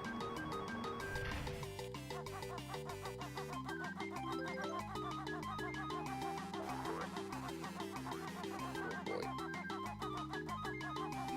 Am I going to make this? I don't think I'm going to make this one. But I really want to get the notes, so... 2, 1...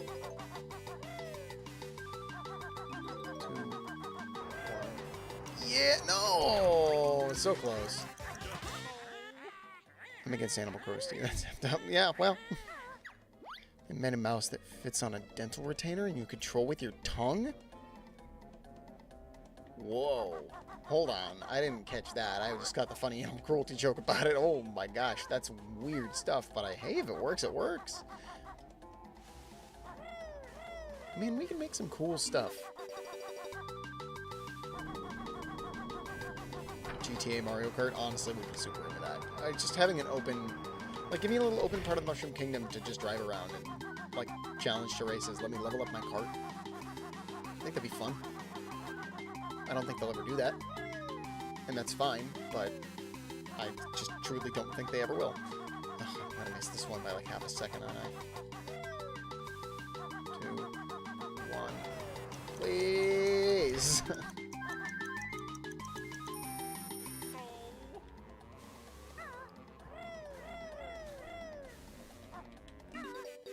Okay.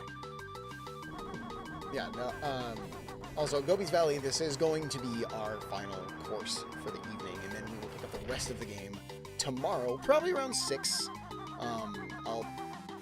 I'll schedule the video tomorrow with the proper time, so you can see it on the channel, and then I'll also, like, tweet it out. So I always like to make sure I keep on top of that stuff. Okay, corner jumping helps a lot. There we go, we're in. Mario Kart Hit and Run? Sure. Man, Simpsons Hit and Run was a great game.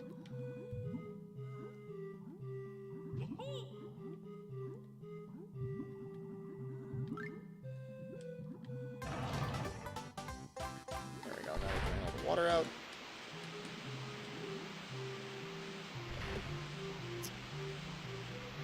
Gonna let the cutscene play while I have to check a thing. Okay, well, I can look at that later. Cool. Let's grab these notes and get the heck out of here. How many Jiggies have we gotten so far here? This is Mario Kart, but only Simpsons characters? Shh. Actually, Simpsons Hit and Run is sort of like a light Grand Theft Auto with Simpsons characters, where you can walk around on foot and do missions, steal cars, do specific weird little things. It's kind of clunky, but it's worth a play. It's like small scale open world Simpsons.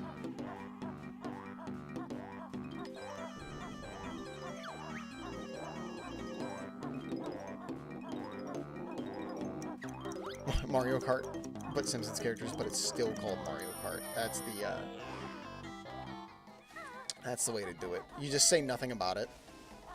Mario Kart Crazy Taxi, add a Crazy Taxi mode. Honestly, if I could just put one thing that I want from a new Mario Kart, if I really had to pull like a dream choice, give me a Double Dash mode. It doesn't have to be a full sequel to Double Dash, that's fine. But just give me a mode where you can have 2 players on the car. Please.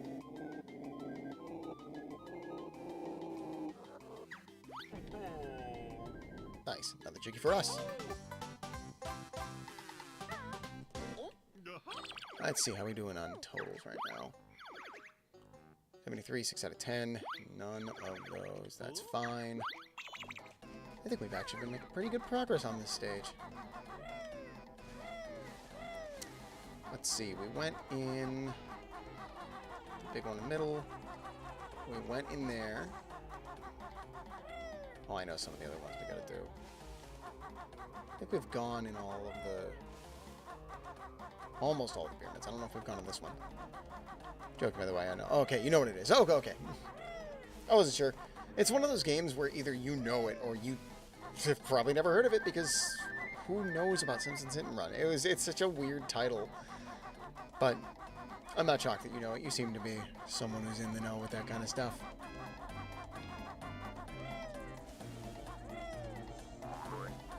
Alright, I need to be flapping my wings. Bowsette cannon. Nintendo would never. They're missing out on a whole market with that, but you know.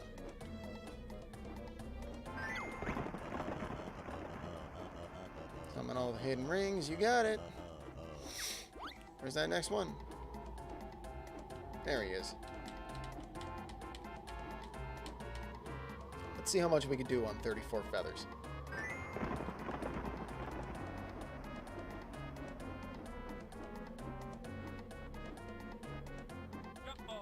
And we're going.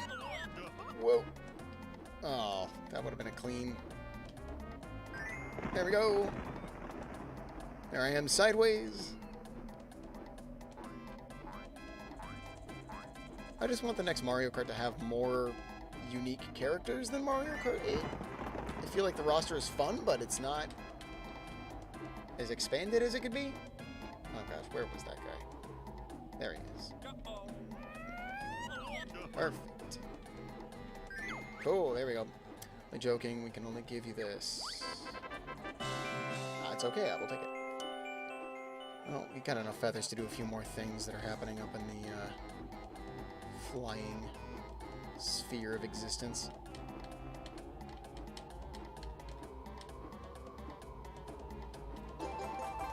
There we go.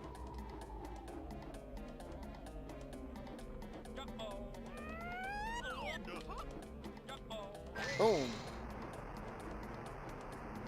I always hate when the timer, like, goes down during the cutscene.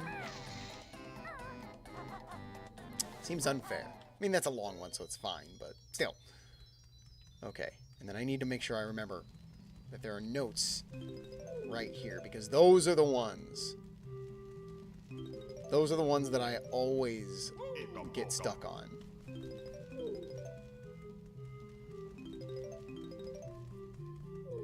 Toadette wasn't canon until she was. I mean, that's true. Hello, Ruby. He's like, yeah, I'm gonna play a song, but first you gotta take a dump in my bin. I missed it. Come on.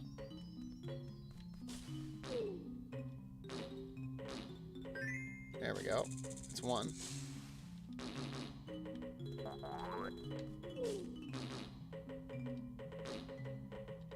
Come on, please.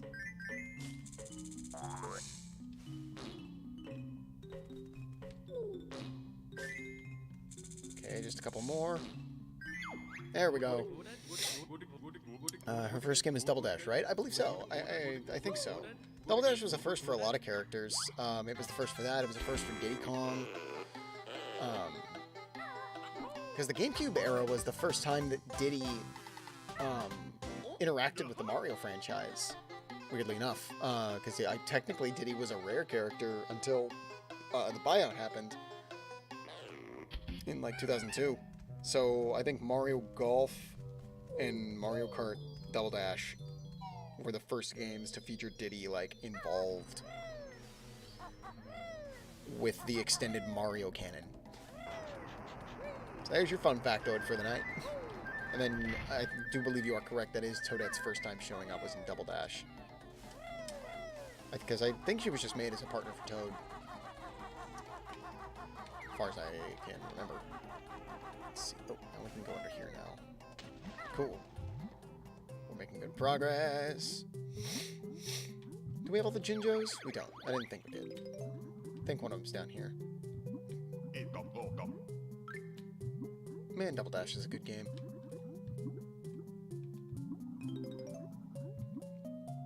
I just thought it was a cool mode. I loved being able to have multiple people on cars. It was super fun. It was also really good. Like, I think of it super strongly as well, because, like, by the time Double Dash was the Mario Kart that was out, my dad wasn't as good as he used to be with games, and they were kind of catching up on him. So it was really fun, because I could just put him on the back of of the go-kart and have him just do the items and stuff like that, and that way he could still play, you know, I could still like play Mario Kart, and he didn't feel like he had to like learn all the crazy techniques or stuff like that. So I got a soft spot for it. I mean, it's also like I got a soft spot for the GameCube era in general.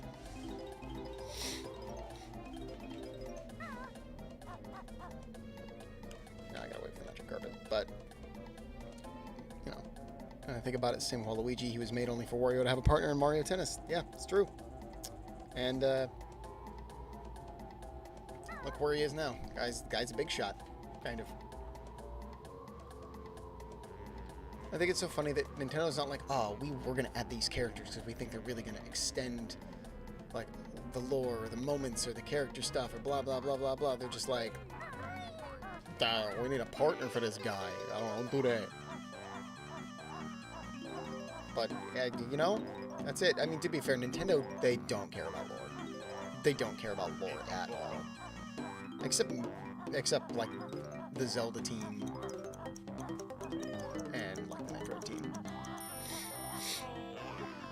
I guess it's mostly with Mario and stuff like that. With the Mario characters, they don't care. There's no, like, canon, proper canon, even though I try to believe that there is.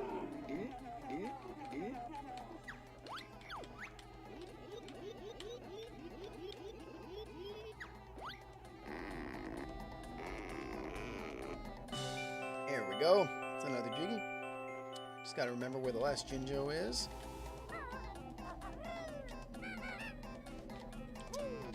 We're almost done with this level, and then we'll have a little teensy wrap-up.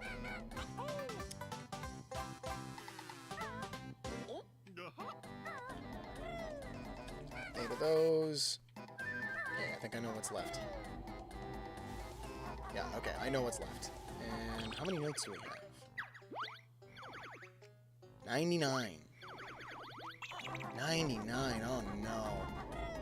Oh gosh, it's gonna be one of those random notes, isn't it? Shoot, oh god, I'm mad. That camel just ran on water? He did. Gobi is a god. It wasn't in here. Oh, I hate it when I miss one note. It's like, where could that have been? Where's the one note that I missed? It's gonna genuinely drive me insane. But let's just go get another Jiggy first. You know what? I bet you that last note is right by the final Jinjo. Oh! Oh, there we go. I forgot that I just hadn't grabbed that one yet. I think I walked right past it earlier.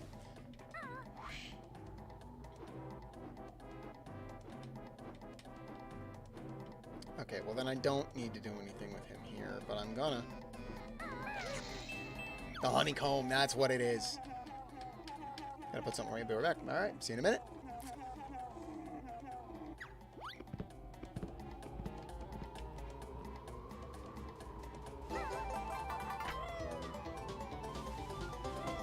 There we go, cool, and that's another piece of health. Pick up the trees. Nothing over there.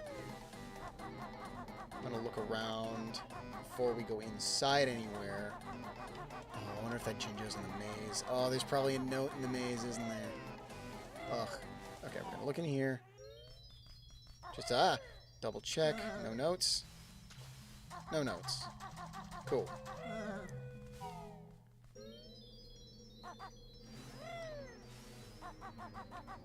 And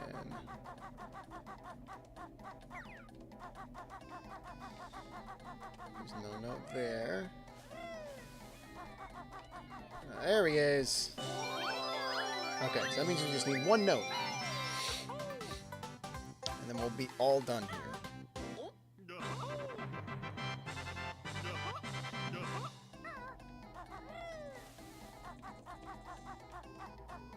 Someone over there? There does not look like there is. Oh, man. There we go. Cool. Peeking in here real quick.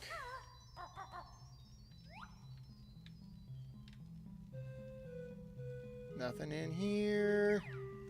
Cool. Can't wait for this last note hunt to last for like 40 minutes.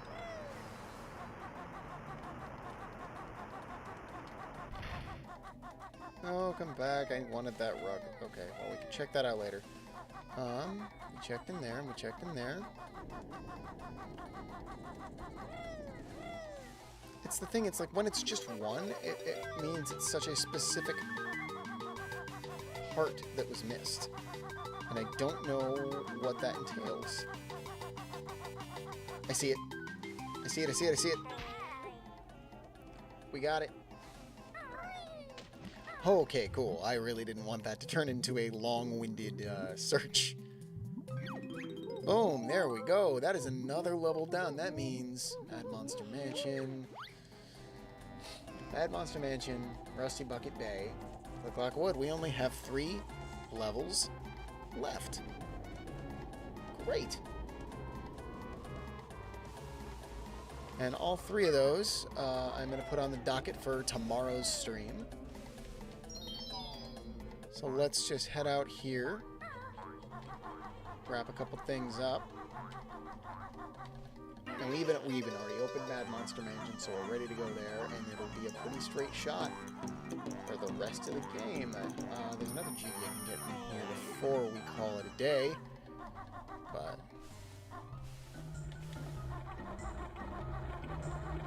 Alright, little springy sprang. Come here.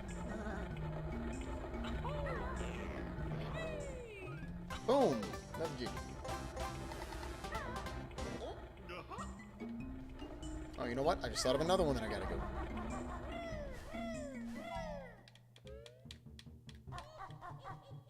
So if I'm right...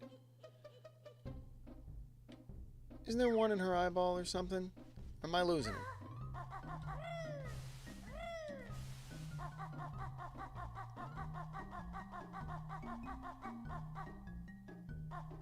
Oh, you know, I think that's a Mad Monster Mansion one. I think that's like the grunty switch. Okay, then I think that means we're as set and ready for next stream as possible. So before we switch over to the little Hangout chat finale screen, I'm going to save and quit so we can watch that wonderful, wonderful game over screen.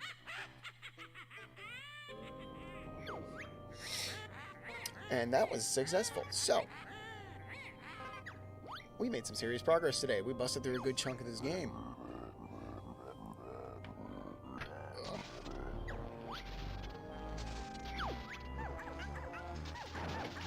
I always love that it shows you the bad ending, even if you just save and quit, because that means you see it. Like, you know, if you just beat the whole game without dying, it would suck if you miss out on a whole cutscene. I also really don't understand how a large, gross witch using a machine to suck the life force out of a 10-year-old child turns her into that. Also, Mumbo, you're a traitor. Why you gotta be like that, man?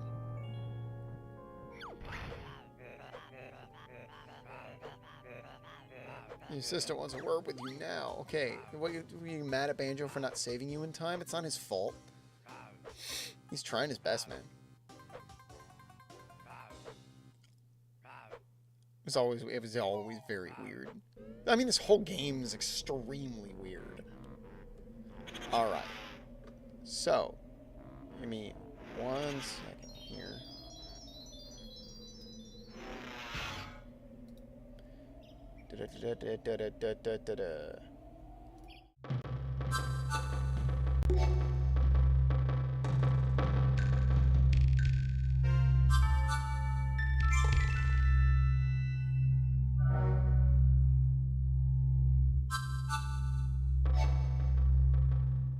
There we go. So this is the new hangout spot. All that to be a goth girl. Hey, you know what? If that's the only way to do it, that's how you do it. So, there we go. It has been wonderful to be back. I am very, very, very glad to have been able to get another stream under the belt. Like I said, tomorrow we will be finishing Banjo Kazooie. I'm aiming for probably around 6 o'clock. Like I said, I will post the pre-link on the YouTube channel like I usually do, so that way you can see the time and whatnot. And I always post it on Twitter as well, especially if there's like a time change or stuff like that, if I gotta shift it. So, finding kind of weird that she blames Banjo for her getting zapped when that happens because he gets beaten so bad he starts seeing fractals. It's true! But yeah, we did it. New layout is here. This is now the new hangout spot. We got, I don't know, I like where things are now. So, I want to give a big old thank you to every single one of you for showing up, for coming and hanging out, for playing a little bit of Banjo Kazooie with me. So you all have a good night, and I'll see you guys tomorrow for a big old finale of Banjo Kazooie. Then we'll take a breather, and then we'll have a conversation about starting Tooie. And I think that's going to be a good one. Oh, you know what? Let's see if I can find something really quick.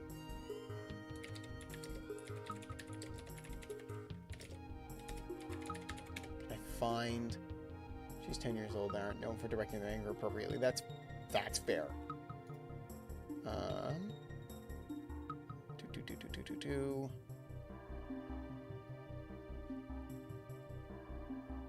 Grunty's Revenge Mobile. There we go. Alright. Let's see. I'm gonna show this to you guys.